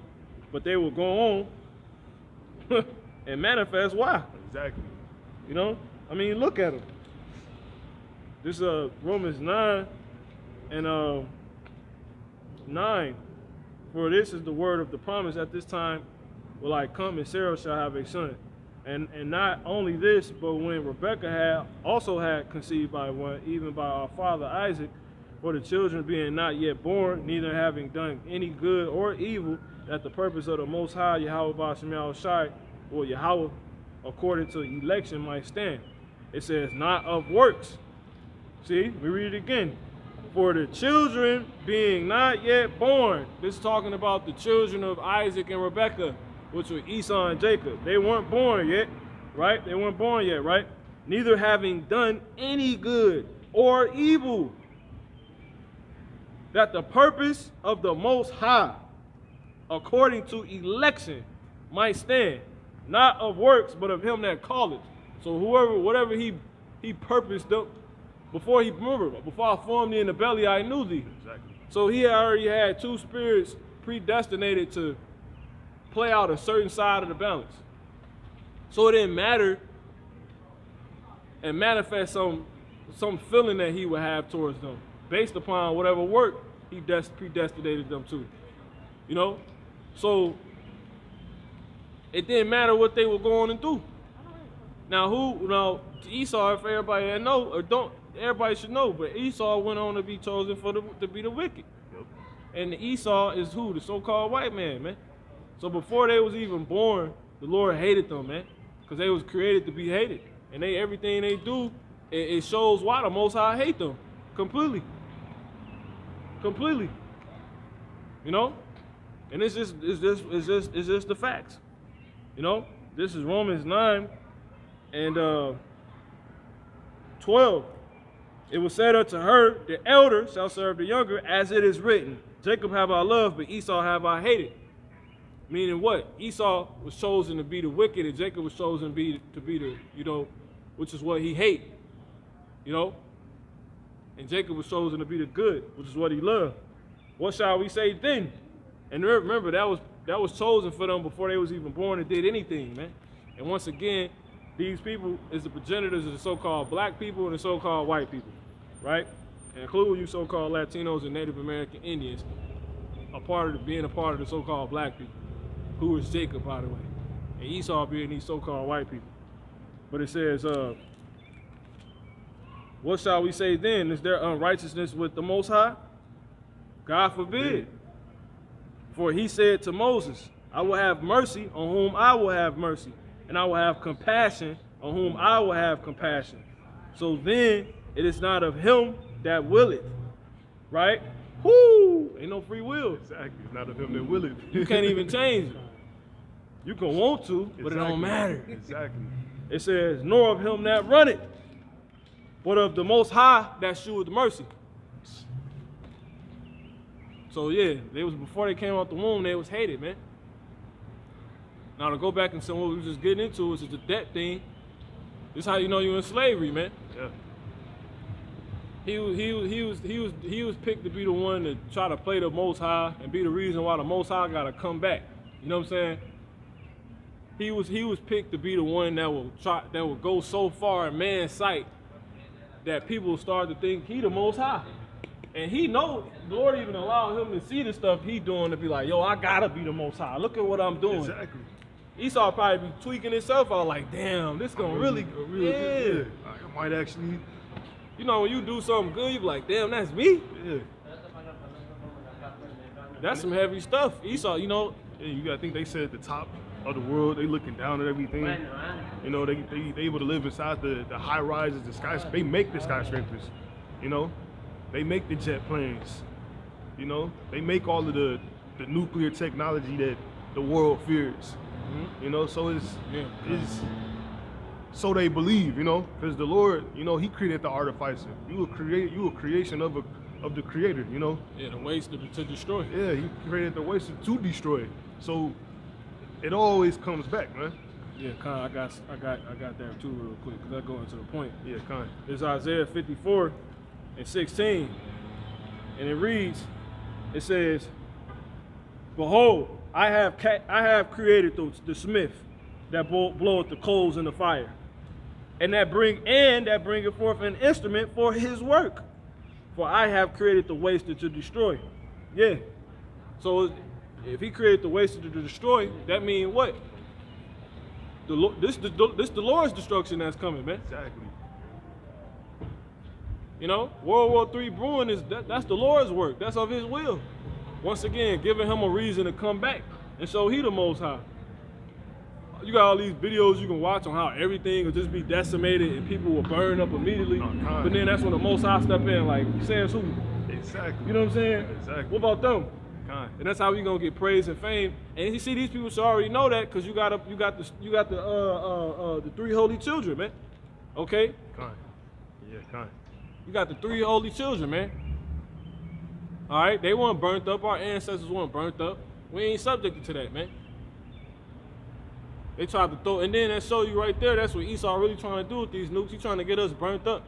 Why you think here it is? He building bunkers, right? And he's trying to kill us before he actually got to go into the bunker. Now, why is he building a bunker? Which we know is for the nukes. So don't you think if he preparing to go into the bunkers, which is because of the nukes, he know the nukes coming, and whole time while he was in process of getting it built, he was trying to kill us. Don't you think he wants those nukes and is planning for those nukes to hit us as well? Exactly. You know what I'm saying? Yeah. Which will result in fire.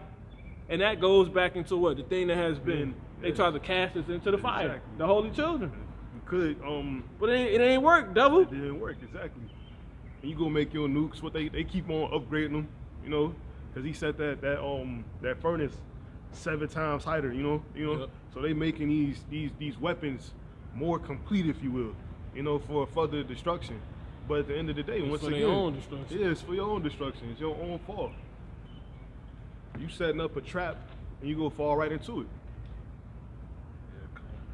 Yeah, yep, I got you. Kind. And then also in that book of Romans chapter 9, it tells you that for this very same reason, the thing that has been is just the things that have been that the Lord set up Pharaoh, you know, is just to show His power. So he being set up just so the Lord shows His own power. Yeah, kind. This is Psalms. Oh my God, I gotta answer. This is Psalms 11, and I'm gonna start at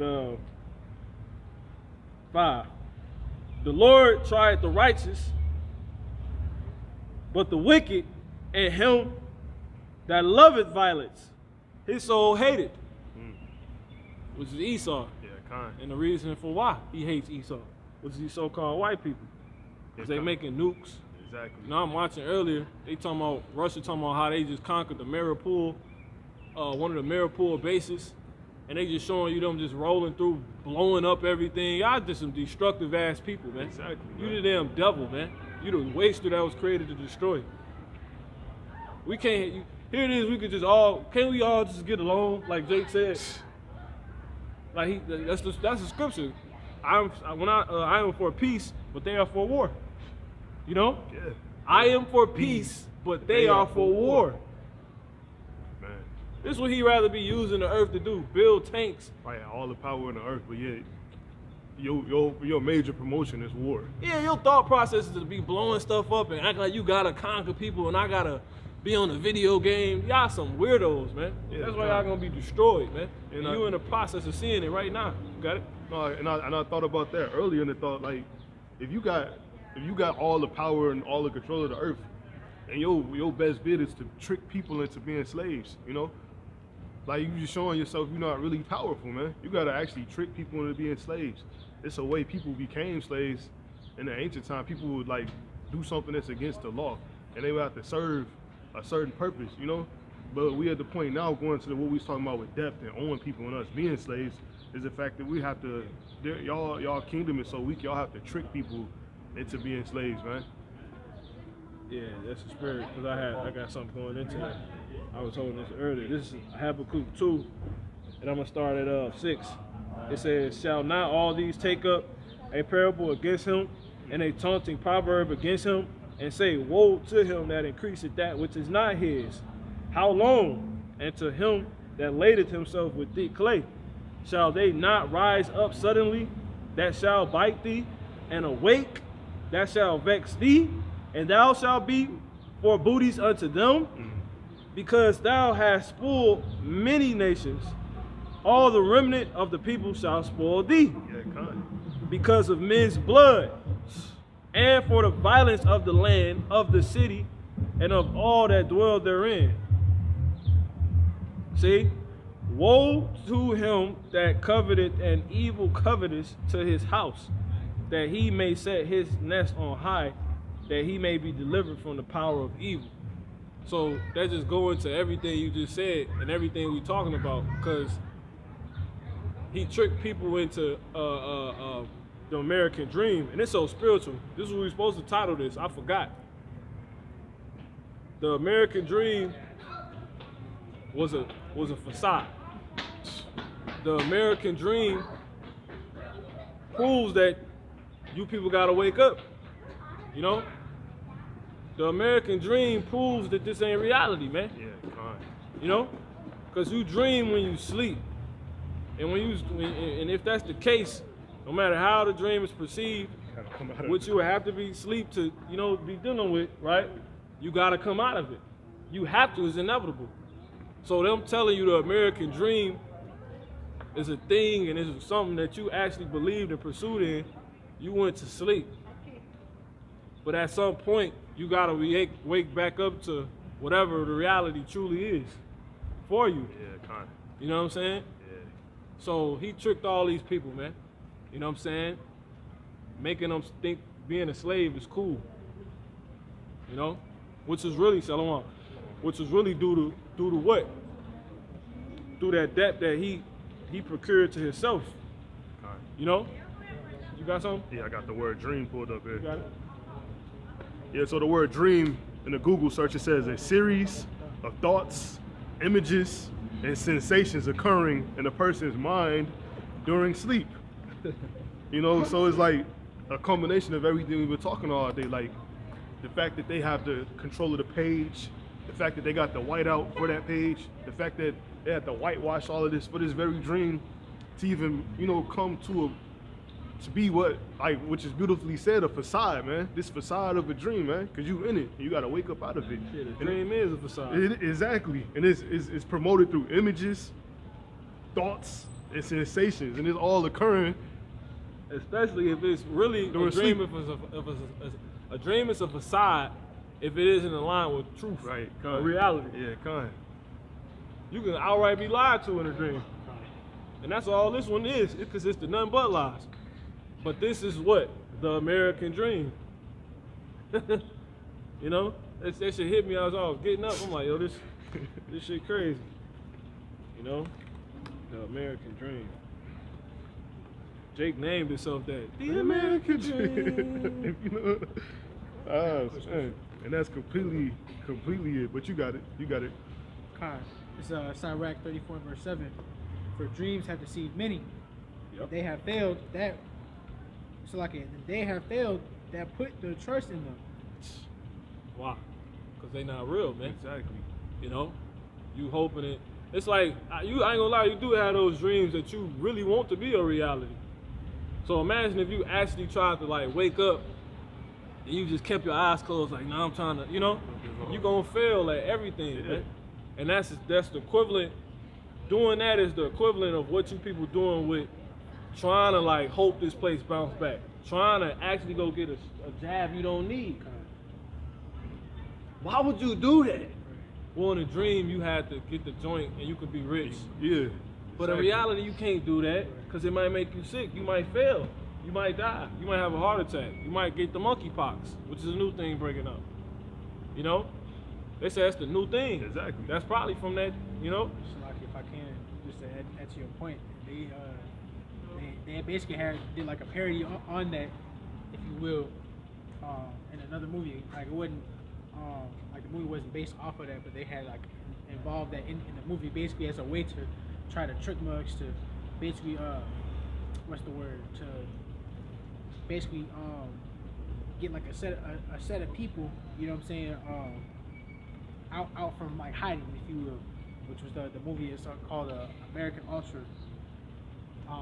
and it's basically like a sleeper agent, you know what I'm saying, and Esau, the government, basically had used that as a way to do set up like martial law, because they were saying it was monkeypox or something like that had got out here, and these were the ones that had started it, you know. So they were basically pushing on this set of people to try to, you know what I'm saying, get them out, you know, from hiding, if you will.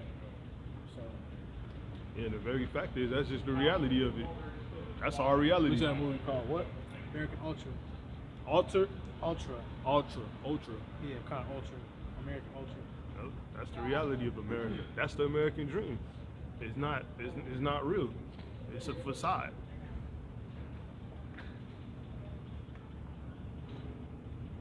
Okay. So yeah, I got something. This Psalms 11 and 5. It says, "The Lord tried the righteous, but the wicked and him that loveth violence his soul hated." I mean, look what's happening. You know, war is worse than it's ever been. Because here it is, all this technology. Everybody can really like come up in this place, if you will, but yet Esau gotta blow some stuff up. We still need tanks. Exactly. Trees still gotta get blew up, and we gotta act like we gotta hide under them because it's camouflage. They really think they're in this world that don't even exist. It's like y'all do this for no reason. They look so stupid driving through Ukraine in the middle of nowhere on God's green earth, blowing up stuff. Blowing up shit. Grown ass men, like, what are you doing? Just chill. Sit your ass down somewhere, man.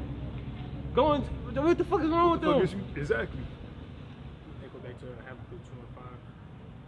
They keep it not at home. Yeah. But it says, so the point, to close out that point, they really think they about to what? Get us blew up in the fire. Mm-hmm. Cast us back into that fire, man. Set it 7 times higher. Like, yeah, this is gonna take these niggas out finally, man. Mm-hmm. You know? But it says what? There was a point on that too, and that's how. And the Lord tries. He tries with fire. You know. I believe that's how that scripture started off. Yeah, the Lord tried the righteous. Yeah, kind. You know, because even we're gonna be down here once them shooting, and we gonna lose faith then. Nah, I ain't lose faith when the cops pulled up on me. I ain't lose faith when I got locked up. You know, I ain't lose faith when I ain't had no money to pay the rent. You know what I'm saying? I ain't gonna lose faith at any moment, man. You know? Shit, I'm gonna be like, well, the Lord about to get me out of this. You know? But anyway, the whole time, it's to get you. You played yourself. You know? Because remember, he created you to do that. Exactly. To prove you wrong. Oh, you're supposed to be decimated. If a nuclear bomb explodes, this is what will happen. Anybody in a 60-mile radius, their bones will start to shake, and then their skin will burn off first, and then they will stand, and it will be a slow agonizing death, and then they'll possibly, you know, they got the whole science on how it will happen. Exactly. Says who? Exactly. You know?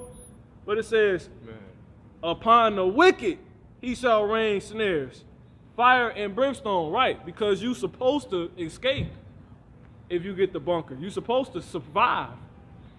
But everything you do, which is based upon what you think, which the Lord controls, you know what I'm saying? Is subjected to that. So what if you don't, what if you forget, what if the Lord make you forget where your bunker at? Here you go. What if that happened? Which is gonna happen, because it says what? Why you thinking those that are supposed to have the bunker gonna make it, you know? Because that's how you think stuff work. You deceive our heads, and those that don't, they gonna die, which is these poor niggas. They supposed to get burnt up. Daniel and them supposed to get burnt up. You know what I'm saying? Says who? Did a lesson on that.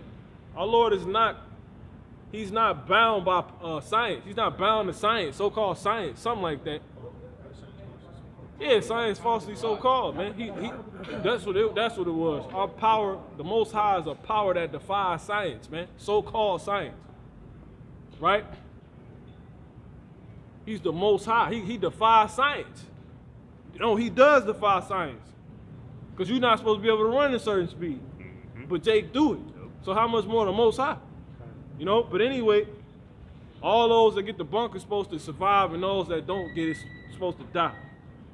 That ain't how things work according to this. It says, upon the wicked he shall rain snares, fire, and brimstone, and a horrible tempest. This shall be the portion of their cup. So y'all creating all these nukes to run from, to only die bound. A lot of y'all not gonna make it to those bunkers. A lot of these so-called white people ain't gonna make it to the bunkers. They're not. It's written.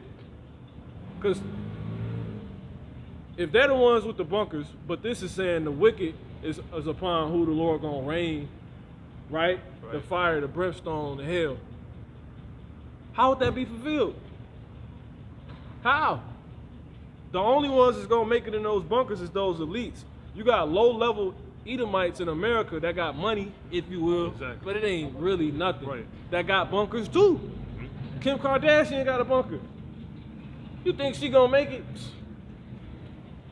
She, oh my God, no, I think we're supposed to turn left down here, go. No, it's a right. If they even in the situation to do that, man. Pull up GPS Google, right.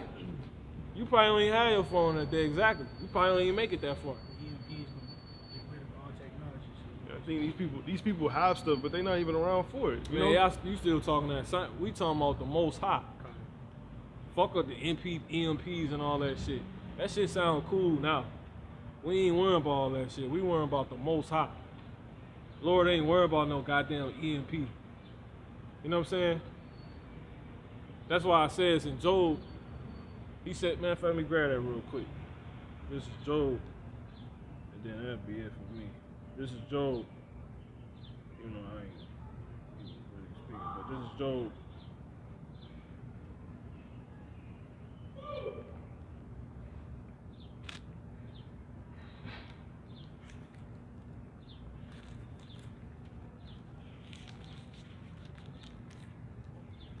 Job 7, and I'm going to start at verse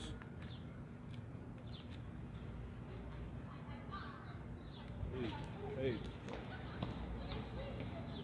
See if we can,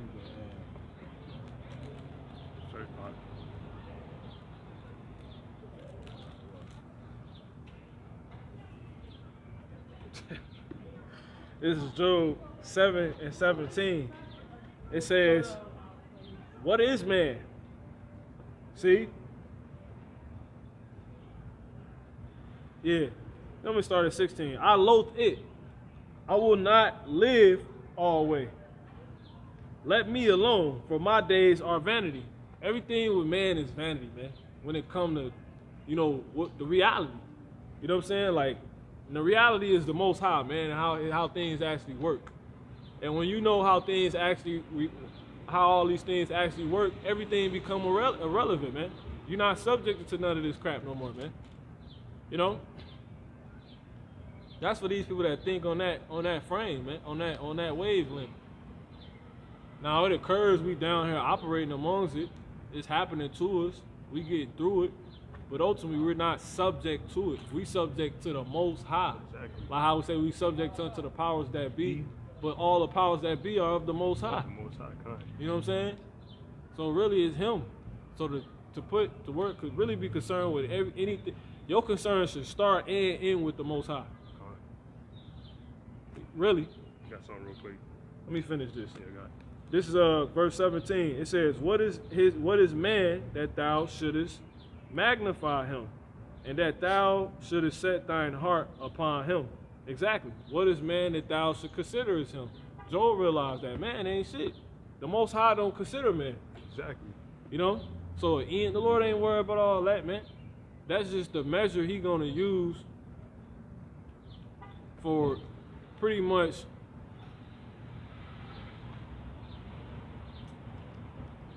basically the I don't want to sound all, deep, but pretty much, how can I say it simply? Like, niggas is subjected to nukes. A bomb hitting you and exploding. That's really only for the people who believe that. Exactly. You You subject know what I'm to saying? it. You subject to it. It's for them. That's why He said, I have said, ye are gods, but ye shall die like men. Because you thinking like them. Exactly. See that? No, I can't. That's it. That's completely it. And that's how many things go in the world. Like, you subject to what you put yourself to. You subject to the people that you're around, And if you will, that's a choice, not to take away from our point, The fact that the Lord is in control and you ultimately have no free will, but... Nah, that's the point, because that's what we're going into. Exactly. Yeah, it comes right back down to that, But point being is you're just subject. You're subject to the things that you subject yourself to. If you want to go out, say you about to go get some pizza, man, at a restaurant, and you don't know what they do in the back. You subject to eating something you might not want to eat. Yeah, I got something. Yeah, kind. It says, matter of fact, you know what? Let me do this. Woo! Man. Yeah. Okay, come. This is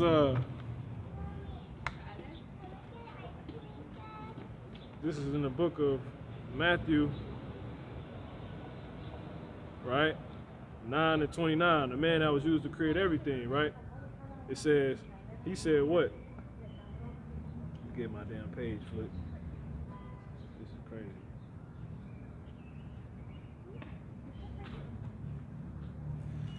Wow. It says, I'm gonna start at 28. It says, and when he was come, Matthew 9:28, and when he was come into the house, the blind men came to him. And Yahushua said unto them, Believe ye that I am able to do this? They said unto him, Yeah, Lord. Then touched he their eyes, saying, According to your faith, be it unto you. Yeah. No, that's too heavy. He said, according to your faith, be it unto you. So it's according to your faith, what you believe in, man. What do you really believe in? If you believe that you're going to be destroyed by a nuke, you might as well just give it up now. I got one more too. That's what you're going to be subject to. Yeah. The Lord said, I don't know if that's what you'll get, but He said, if you had the faith of a mustard seed, if you tell this mountain, spirit, you know what I'm saying, to move these hints, He go move out that mountain. He's talking about a whole mountain. Yeah. And we know that mountain is obviously what's in front of us right now, which is the so-called white man's rulership, his dominion. We go tell it to get out the way, and then what's going to happen? And that's because we have that faith to believe, and ultimately the power already told us it's going to happen. So for those who actually believe in what this power is telling us, those are the ones who are going to receive that. And He says you got to have that faith. You have to have the faith, So your faith is going to prove through what? Your actions, your belief, and it's going to show forth when the Lord moves. Yeah, I got something. You got it. So yeah, it says in next verse, and their eyes were opened. And Yahushua straightly charged them, saying, See that no man knoweth this. I'll read it from from the previous one more time. Verse 29, it says, Then touched he their eyes, saying, According to your faith be it unto you. Right. and their eyes were opened. And Yahweh straightly charged them, saying, "See that no man know it." So yeah, self-explanatory. Yeah. This is Matthew 17 and 20. It says, we're gonna start at 18. And Yahweh rebuked the devil, and he departed out of him, and the child was cured from that very hour. Then came the disciples to Yahweh apart and said, "Why could not we cast him out?" And Yahweh said unto them, "Because of your unbelief. For verily I say unto you, if ye have faith as a grain of a mustard seed, ye shall say unto this mountain, remove hence to yonder place, and it shall remove." And that's the point. "And nothing shall be impossible unto you." Man, that's So as powerful. your faith is, so let it be unto you, man. Yeah, that's powerful. He said as a mustard seed. You know, a mustard seed, according to the scriptures, it says the smallest grain, you know, of all herbs. You know, and that mustard seed, that little bitty grain grows to be, you know, one of the largest trees. It says so big that birds perch in it. Like people live in it, you know. So your faith go a long way. It goes a long way, you know. A little bit goes a long way, you know. Yeah, and then it so those nukes only subject to the Lord made the missiles for those that believe they subject to getting hit with missiles. Now, you do got to add this in because, well, what do you say about our people that had an attitude but they don't believe in this? Well, that goes into those that's going about. Let me just grab it. This is Romans 10 and 2. I'm gonna start at 1. Brethren, my heart's desire and prayer to the Most High for Israel is that they might be saved. For I bear them record that they have a zeal of the Most High, but not according to knowledge. For they being ignorant of Yahweh Bashem Yahweh's righteousness and going about to establish their own righteousness. So you have some that come into this level of thinking, this method of thinking as well, right? But they didn't get it by Yahweh Bashem Yahweh. Right. So it really it's not right. Exactly. It ain't gonna work. It's not gonna work. It says, have not submitted themselves unto the righteousness of the Most High, Yahweh Bashem Yahweh. For Hamashiach is the end of the law for righteousness to everyone that believeth. Mm-hmm. You know, so you know, and we know the law ultimately works death. But the point of getting at is what, you know, you might have some because you got jakes that do talk on that wavelength. You know, I just am, you know, as it be unto you. Jake don't even know the scriptures. Yeah, exactly. They gonna die in that, man. Exactly. Because they didn't get it through this. You know?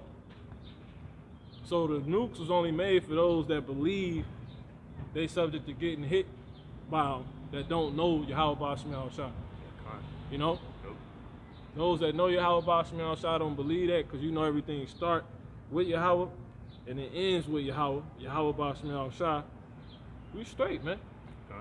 That's why I say there is no condemnation. We grab it. This is Romans 8 and 1. Therefore, there is no condemnation, meaning destruction, etc. It says, to them which are in Hamashiach Yahweh Shai, who walk not after the flesh, but after the Spirit. What's the Spirit? The Spirit is the Word. Let me grab that. This is St. John 6 and 63. It says, it is the Spirit that quickeneth, the flesh profited nothing. The words that I speak unto you, they are spirit and they are life. So it got to be the words that Yahweh Bashem Yahweh said to where you think on that wavelength. Exactly. As your faith, so it be unto you. Because you were really running into a Jake that ran into that train of thought. Yeah, but it went through, exactly. you know? It's not according to this. It's of the Spirit, but he don't know it. Exactly. But that's that's what it is. You got to know it, you know? Not according to knowledge. It's supposed to be according to knowledge. It's supposed to be according to knowledge. The time come when the Most High, That's that zeal. when the true worshipers shall worship the Most High in spirit and truth. But they that Exactly. worship the Most High must worship Him in spirit and truth. You trying to come in that Most High energy. Exactly. I am that I am. Right. Man, listen, if you ain't get that understanding through this, it's over with, man. You ain't got the spirit. It was like the You woman. can't be spiritual without the words, man. Exactly. Which is the spirit. You got it. Like the woman at the well. You know, she obviously knew the word, you know, but just going to the fact, he said we know who we know who we worship. You know, it's a known thing there. You know, salvation. Then he went into. He said. Then he went salvation. into. Yeah, go. It's completely lined up. I was watching a video. This is the only thing linked with salvation. Exactly. This is the only thing that's linked with salvation. Not dying. Exactly. Perfect point too. I was watching a video of men putting together guns, you know, and you could put a gun together and it could look like it's gonna work perfectly, but if you mix one spring or one move and putting that gun together, it's not going to do the job, you know. And it's sort of just in line with what we're saying. The fact is, if you could look the part, you could sound the part, but if all parts aren't put together the correct way, it's not going to be any action. You know, you can pull that trigger and you're not going to get. You can bring out what you had too, real quick. Let me finish this too. Yeah, come on. Yep. This Romans 8 and 1. It says, "There is therefore no condemnation to them that which are in Hamashiach Yahushua, who walk not after the flesh, but after the spirit." Right, because somebody that may have come into this level of thinking, but not through Yahushua, that's somebody that got it carnally. You know what I'm saying? They basically being carnal. They probably go out, sit in the sun, and sit in a yoga position, looking like the Baphomet. You know, they practice yoga. They do all these extorting of their body positions, like they possessed with a demon. Nigga don't eat no meat, because he said you ain't supposed to eat meat, which is completely off. That's somebody in the flesh. He didn't get that being spiritual, you know, or she didn't. It says, "For the law of the spirit of life in Hamashiach hath made me free from the law of sin and death." So this is what's connected to salvation and not dying. So the missiles is only made, which is being formed right now through the devil's enterprise to take out, Jake. But that's only going to be subject to the Jakes and even y'all, but y'all don't know it, but to the Jakes that believe they subject to being hit with missiles. And even if they don't think that, but they think that way, not due to knowing Yahweh Basham Yahushua, they gonna get those the ones that's gonna get hit with the missiles. Y'all ain't gonna get us.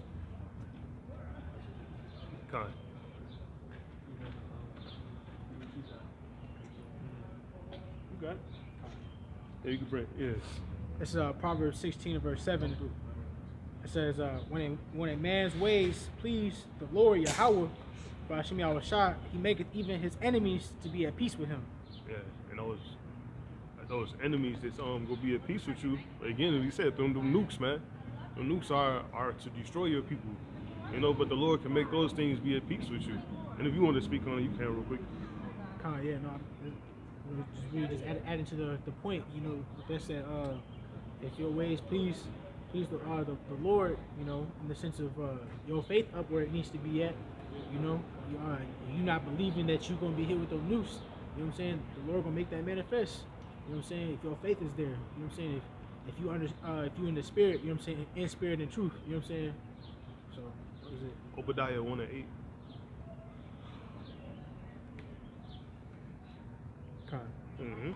Obadiah chapter 1 verse 8, it says, "Shall I not in that day, saith the Lord Yahweh, even destroy the wise men out of Edom?" Yeah, so the Lord said even in that day he's going to destroy the wise men out of Edom. And ultimately, the wisdom, the knowledge that they have, that they're that they have subjected to the world, it's not going to be so. So them believing that they making nukes right now that is going to destroy these people, they go, walk out, they go leave out in the white horse, and everything is going to be, and their world is going to progress. Like, no, the Lord said he's going to destroy even the wise men out of them, out of their nation. That wisdom is going to be, it's not going to obtain. It's not going to uphold them. And it's just furthering the point of the fact that our faith in His truth and the Heavenly Father, ultimately, Yahweh Ba'Shem Yahushai, is what's going to uphold us. We're going to be upheld through having faith in the true power, which is the power. You keep on reading on there. I got scripture too. It says, continuing here, even destroy the wise men out of Edom, and understanding out of the mount of Esau. Destroy understanding out of the mount of Esau. Just imagine Imagine in that day when they plan on go through. It's a bunch of people they perceive to be niggas, you know, worthless pieces of nothing, you know, uprise out of that, come out that fire, you know, like the 3 holy children. You know, they fire then burn us. We dancing around in the fire. Right. You see? It's gonna be to their confoundation. You got what you got. Con. You can bring out what you have. Yeah, I got. This is Isaiah chapter 14 and verse 14. It says, "I will ascend above the heights of the clouds. I will be like the Most High. Yet thou shalt be brought down to hell, to the sides of the pit." If I can, you know, Esau thinking himself to be, you know what I'm saying, to ascend above the heights of the clouds and be like the Most High. You know what I'm saying? That's like him thinking, you know what I'm saying, he gonna be safe. You know what I'm saying? That's basically him thinking, because the Most High is in a position to where he's safe. You know what I'm saying? He not getting hit with none of the nukes, or, you know what I'm saying, none of that fire. So, you know, Esau being proud, you know what I'm saying, and being lofty, he thinking, because he got, you know, these bunkers, that he gonna be able to you know, basically hold himself from, you know what I'm saying, those perils, you know what I'm saying, from the flames and the nukes, you know. But that's not the case, because the Lord said, it says, "Yet thou shalt be brought down to hell, to the sides of the pit." You know, if I could real quick too, on that first verse, it's just showing his God complex. Right. You know, Yep. the furtherance of it, obviously you said that, showing his proudness, but that's that God complex. It's further proving the point that he believes that he's the I am, you know, and he's not, man. But you got it.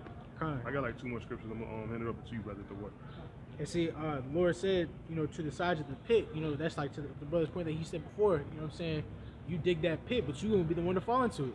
You know what I'm saying? That's to the sides of the pit. Yeah, kind. So, if you could get Ecclesiastes 1:1, or 1:2. Con. Ecclesiastes chapter 1 and verse 2, "Vanity of vanities, saith the preacher, vanity of vanities. All is vanity." Yeah, so all is vanity. And that's really what we coming into realization of. That's what you have when you get the truth, man. All this stuff that we see in front of us is vanity. All the tribulation, the horrors and stuff that might seem like something is really all vanity, because there's one true power. And according to his words, you know, if you have faith in him, you know, you could be saved, man. We simply are awaiting the day that the Lord, you know, is willing to show his power. So he's letting Esau rack up right now and do as he pleases according to his, you know, so-called thought process. But at the end of the day, this is all vanity, man. Meaning it's empty, it's nothingness. And then you can grab me Sirach 10:9. It's either 10:9 or 10:8, one or another.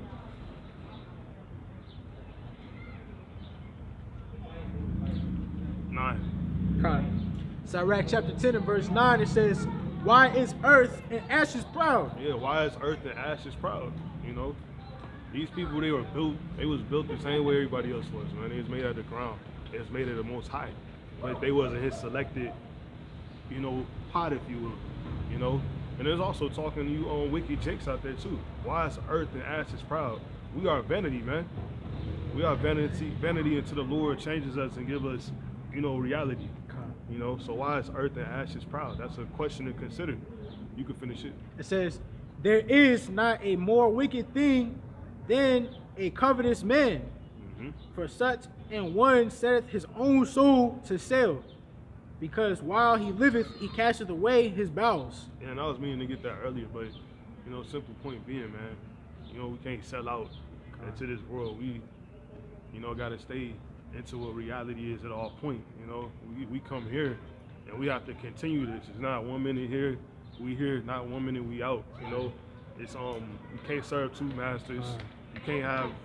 Can't sit at 2 different tables. You can't have both, man. Because faith is faith, man. If you truly believe, you truly believe. And if you don't, that's what you're going to equate to. You got to have the knowledge according to what the truth is, man. You can't have it according to what you believe. You have to be on that straight gate. You know, once you leave the straight gate, as we know, according to the book of 2 Ezra chapter 7, it's fire on one side and it's an ocean on the other, man. You on a straight gate. It ain't no turning back. Only one man going at a time, and it might be a man behind you. So you have one way to go ultimately, and it's narrow, and you have to stay on it.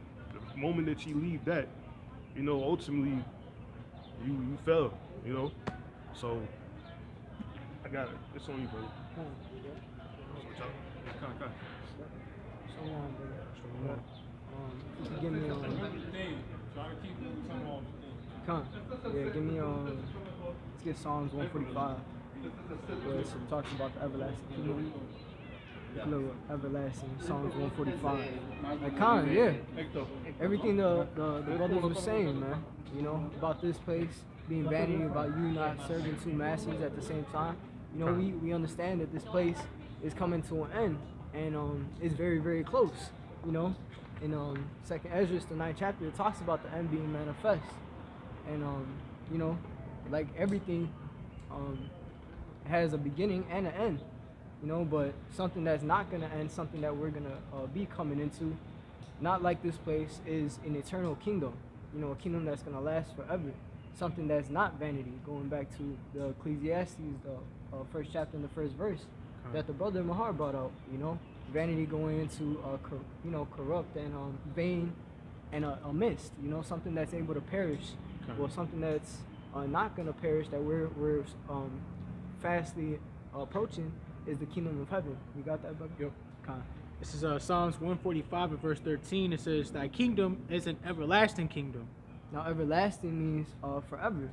You know, it's gonna last forever. There's no time span, like how everything on this side has an expiration date. You know, you might even canned food, these bodies, you know, these vehicles that these people are driving, everything, it has an expiration date to it, you know, including Esau Edom's rulership as a whole. It's got an expiration date. It's gonna come to an end. You know, these people don't know what's coming to them, you know, which is nuclear missiles, right? Go ahead. It says, "And thy dominion endured throughout all generations." Throughout all generations, you know, our kids are gonna be inheriting the kingdom, man. You know, and it's gonna go on forever. But you can only do that through Yahushua. You can only get to that through this word. This word is, again, it's the only thing that talks about salvation. It's the only thing that's really living in, you know, in this place of darkness, you know, in this world, right? And that's why we're likened unto the lively stones, is because we have this word in us, you know, and we're able to bring it out to other people, you know. It's like it's a seed and it grows, you know. Give me from there, give me John, the 12th chapter and the 48th verse. You got it. John chapter 12 and verse 48, it says, "He that rejecteth me and receiveth not my word hath one that judgeth him. The word that I have spoken, the same shall judge him in the last day." Right, so this is Yahushua speaking. He said, if you reject me, you're gonna be judged, man. A terrible judgment, you know. You're gonna be pretty much subject to the things of this earth, right? People fear men, you know, rather than the Lord, rather than the Most High, which could get them killed. You know, they're fearing the person behind the gun, or not even behind the gun. They're fearing the person. They're fearing the actual gun itself. You know, when the Lord, He has the capability, He has the power, He's the Almighty power to be able to stop that gun, to stop that gun from even, you know, shooting out that bullet. You know, from He got the power to jam that gun, right?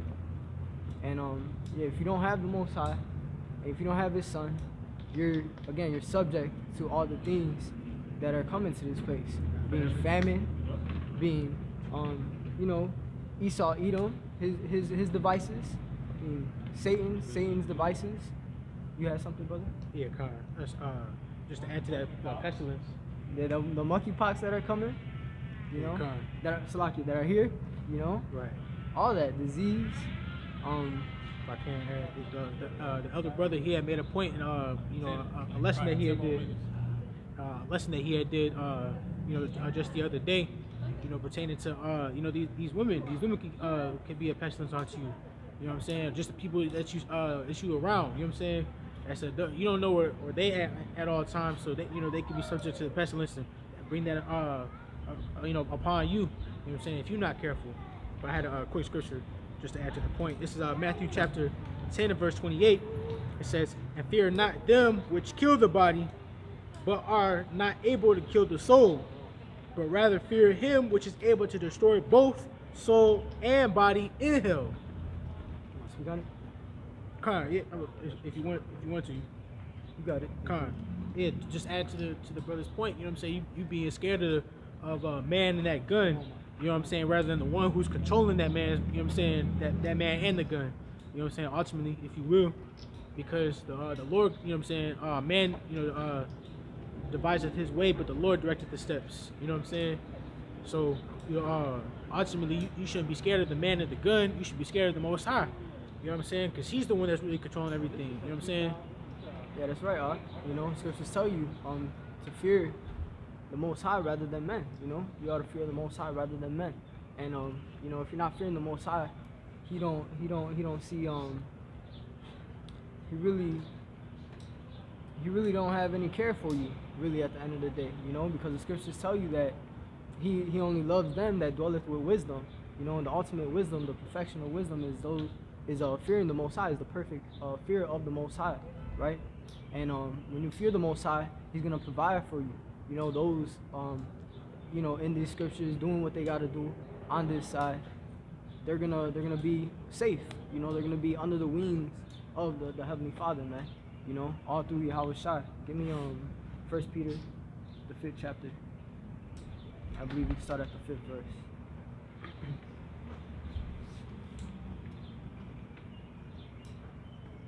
Because when you know, right around the same time the tornadoes were hitting, you know, around here,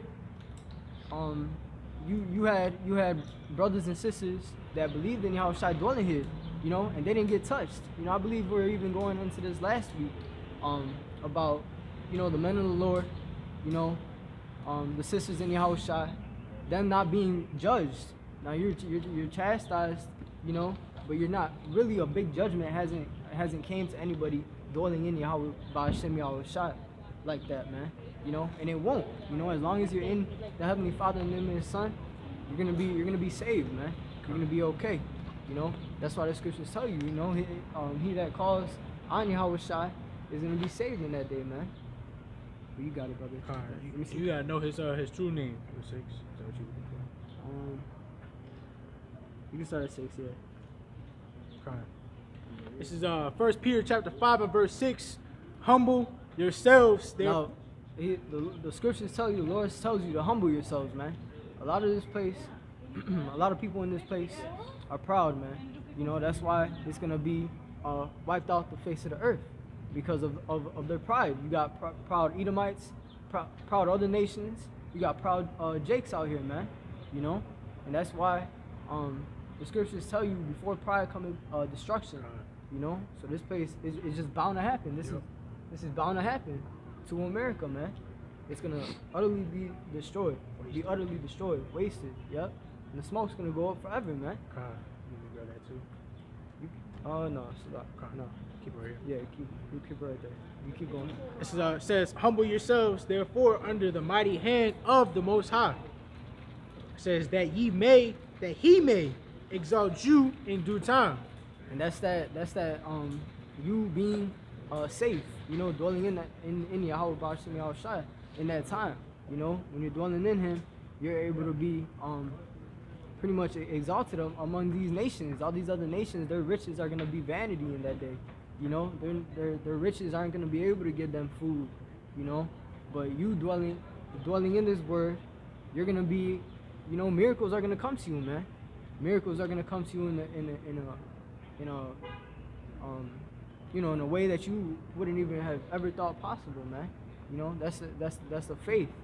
You know, thinking that the Lord could, you know, bring, you know, He said that He could raise up bodies from stones, man. So what makes you think He can't just make food appear from out of nowhere?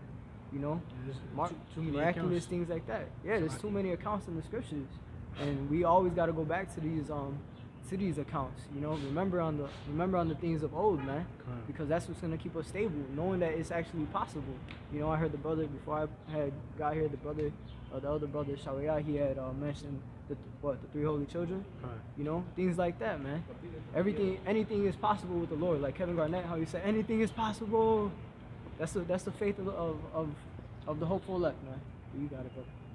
It says, verse 7, casting all your care upon him, for he cared for you. Whenever you deal with anything, man, anything, in this time, at this time, you cast your cares upon the Lord. You know? Keep going.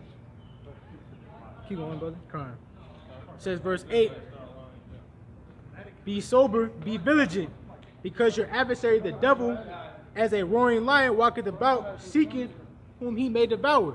And these are the damn devils that the Bible speaks of. You know, you so-called white people, man. You Edomites, right? The Lord tells you to be vigilant. You know, be sober, man. You know, because you never know how this devil's gonna strike. At the same time, while all this is going on, while you got all this stuff going on, he's still launching rocket ships out there in outer space, man. So-called, you know, that's what he says, and that's what he says on his news, right? We keep going on that, brother. Yeah, ask him a question. If you ask him. You said what type of religion? What's your nationality? Indian? Well, we're the Israelites. We're the Hebrew Israelites. We're the people that's written about in the Bible. When you read the Bible, it's the Hebrew Israelites, right? And we come out here for the so-called blacks, the so-called Latinos, the so-called Native American Indians. We proclaim the downfall of America, right? We're here to proclaim the outside. We're here to tell everybody that the person on the image isn't Jesus Christ. You know, Jesus Christ is actually a so-called black man according to the Bible, right? We're able to prove it. We're able to go through the scriptures and prove everything written. Yeah, we're not a religion. This is our heritage. Right? Yep. Thank you. Yep. Keep going on that one.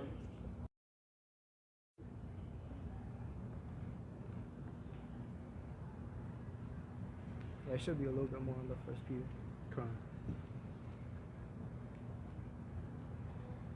So like, if I can, I got a quick scripture too. You got it, to the point. You got it.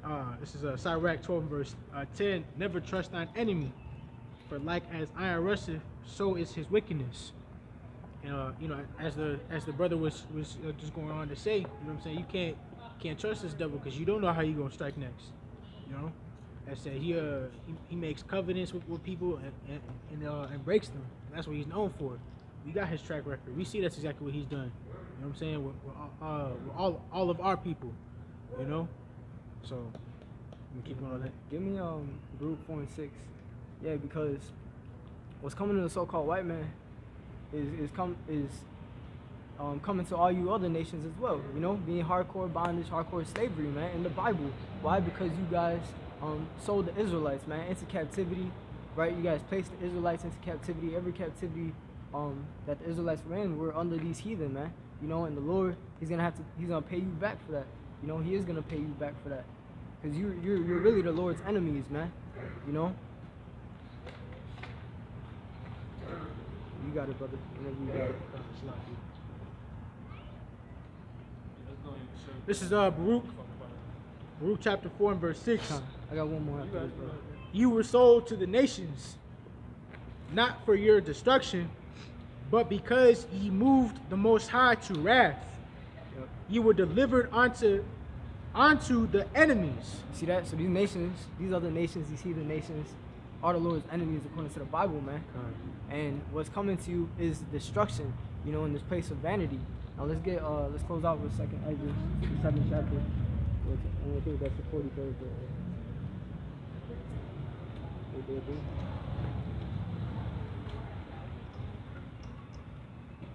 Yep. Second Ezra chapter 7 and verse 43, it says, but the day of doom shall be the end of this time. And that day of doom is gonna be caused by these intercontinental ballistic missiles that you know, Esau, Edom is gonna launch, and all these other nations are gonna launch right here on America, man. You got it. And this is you know, if I can, this is the narration of, you know what I'm saying, of life to come, you know what I'm saying, of now and to come. All these things that the brother, you know what I'm saying, and the elder brother and the other brother have gone on to speak on. These are all the narrations of life now and to come. But continuing here, it says, and the beginning of the immortality for to come, wherein corruption is past. And that's all vanity, you know. These bodies, everything with it, everything with this place, man. You know, that's why in the I believe that 2 Peter, the 3rd chapter, in the 13th verse, it tells you that there's gonna be a new heaven and a new earth, man. And that's what we're slowly approaching. That's what That's what we're fastly approaching. And you know, that's what we're looking forward to, man. Because the fashion of this world passes away. Yeah. But with that, we're gonna have to go ahead and close out. So get Psalms real quick. Psalms 90 and 12.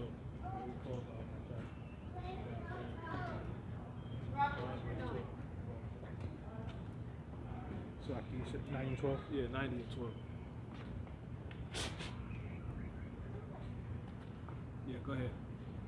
Psalms chapter 90, verse 12, it says, so teach us to number our days. Yeah, like the brother said, it's all coming to an end, you know what I'm saying? And it's, you know, the immortality to come. So what's going on right now is what's going on, and what's to come is this no longer going on. Okay? So the Lord is telling us to tell ourselves to teach us to number our days. You know? You don't know your days. This could be your last time hearing this truth. You could be out the truth. You can be in the truth today and gone tomorrow, man. So take advantage while you can, man, because it's an easy thing in the day of death for the Lord to reward a man according to his works, man. You know, so it's faith and works, but you got it. It says that we may apply our hearts, our minds unto wisdom. Yeah, always keep that in your train of thought, you know, because you're gonna need the wisdom and knowledge in that time and what's to come. That's gonna be your stability. And you only got time to acquire all that now. Go ahead. It says, return, O Yahweh, how long? Yeah, because the Lord about to return. Go ahead, Yahweh Shemel Shai. Go ahead. It says, He's gonna return in the name of Yahweh Shai. The Lord ain't coming off the throne, right? Go ahead. And oh, how long? What? Come on. And let it repent thee concerning thy servants. Yeah, how long? This is why we gotta number our days, because we don't know. You know, things picking up. Everything is in place right now. You know what I'm saying? So go ahead. It says, Oh satisfy us early with thy mercy. Yeah, the devil making it clear what he want to do. You know what I'm saying? And the Lord they say satisfy us with his mercy, man. Yeah, that legendary mercy. You know, mercy to the point if you get put in fire, heard that mercy you had on Daniel and them, man. To where we ain't even burnt. It feel like mist in there. Feel like water. You know what I'm saying? Cold. You know? Yeah, Meshach, Shadrach, and Abednego, man. You got it. It says, So-called, right? Go ahead. that we may rejoice and be glad all our days. Right. We want that mercy we read about. And the mercy that it said to come that isn't wrote about. You know what I'm saying? Go ahead. It says, make us glad according to the days wherein thou hast afflicted us. Because he said when he returned, according to Jeremiah 16, what? Trevor, you want to It's no longer going to be said, the Lord liveth that delivered the children of Israel out of Egypt, but the Lord liveth that delivered the children of Israel out of the land of the north. And that's going to be why things that has never been done. The whole nation ain't never been beamed up on the ship, man. In a sense, if you will, how it's about to be now. People of our nation's been beamed up on ships. Elijah, Yahushua, you know, you got it. It says, make us glad according to... Basically Moses, you know, that's what's to come. You got it. Make us glad according to the days wherein thou hast afflicted us, and the years wherein we have seen evil. So as long as we've been afflicted, we're gonna be made to be happy. You know what I'm saying? And that's been basically forever. We've been in captivity forever. So read that verse one more time. Psalms 90 and 15. Make us glad according to the days wherein thou hast afflicted us, Yeah, go ahead. and the years wherein we have seen evil. You can take a picture of this, but we don't do videos. Yeah, not us. You can take a picture of this. Yeah. one. Go ahead. See, that's Satan. Read that one time, brother. Come on. It says, make us glad according to the days wherein thou hast afflicted us. Yeah. And that's what we got to come, man. We about to be made glad as long as we've been made sad, which has basically been forever. All you knew was sadness, really, since you came into the earth. You know? So that's what's to come, man. Immortal happiness. A perpetual happiness. Go ahead. And the years wherein we have seen evil. Right. Go ahead. Let thy And work. that's been in every kingdom. So it only makes sense for us to have every kingdom under our kingdom. You know? Every race. But go ahead. Let thy work appear unto thy servants, and thy glory unto their children. So what's about to come, we're about to see more chariot sightings, you know, and they're going to manifest more than they ever manifested before to us. You know, you're going to start seeing them come down lower. You're going to start seeing more of them. It might be over your home more. You might actually see them in, you know, more ways than just how they appear, which is like as a star. You know what I'm saying? They're going to actually start showing stuff. Watch. Let their glory be seen, man. That's what's to come. Go ahead. It says, verse 17, and let the beauty of the Lord Yahweh, our God, be upon us. Yeah, we about to get power too. And everybody gonna see we call by the Lord's name in the time to come. When we kept from everything, we kept from the famine, the pestilence, the sword, you know what I'm saying? The subjection, the fear, you know, the disarray. Everybody gonna see the glory of how about Shemel Shah on us, man. You know? Period. It says, and establish thou the work of our hands upon us. Yea, the work of our hands establish thou it. Yeah, and don't forget our labor of love. You know what I'm saying? It's about to be paid back. So you got it. That was it on that? Con. You got it. Con. Yeah, no, that was all I had, brother. Yeah, con. So, with that, we're going to go ahead and close out. We're going to face the east. We're going to give all praises, honor, and glory to Yahweh, Ba'ashem, Yahushua, Wahakadashakah. Elder brother, if you got any closing statements. Yeah, that's it. Baba Ball. Baba Ball. Kwame Ashala. Kwame Ashala. Shalom.